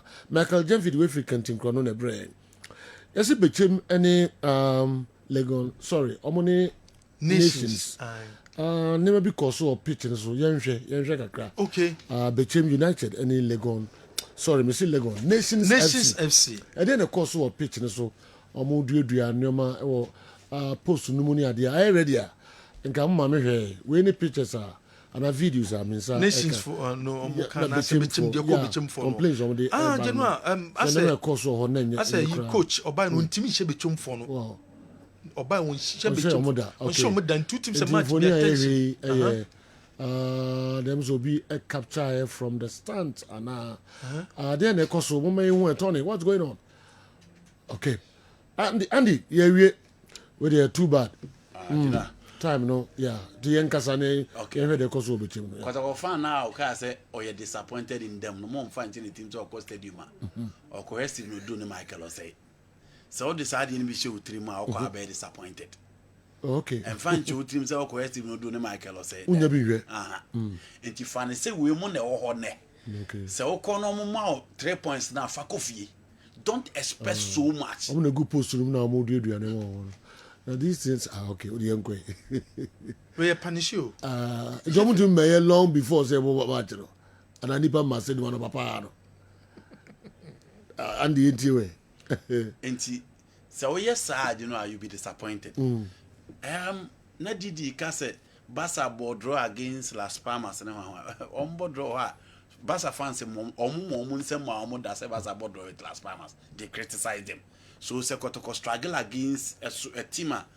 You know, last 6 games, you don't expect the fans to clap for. But ball, my friend, carry the ball, Andy, and your ball. It still doesn't change the fact that they play 6 games without a win. In change your way. Okay. In Tisano, the but we are Kotoko. We are against Kotoko. It was Sekotoko. Don't be your game. Into a more pedem or Sekotoko to pedem. Tia information center for the Koya Sports. No information center for the pedem was there day. You know what else you had? See, I am pajama. Listeners, no. A bit day a top at no, so be a baby, I will pay Janidium. I was so I want to pay more. Never was 4 p.m. and then every I will Kessben extra time to be so. You pay my breaking news with your phone so about my translator. There must be a cram.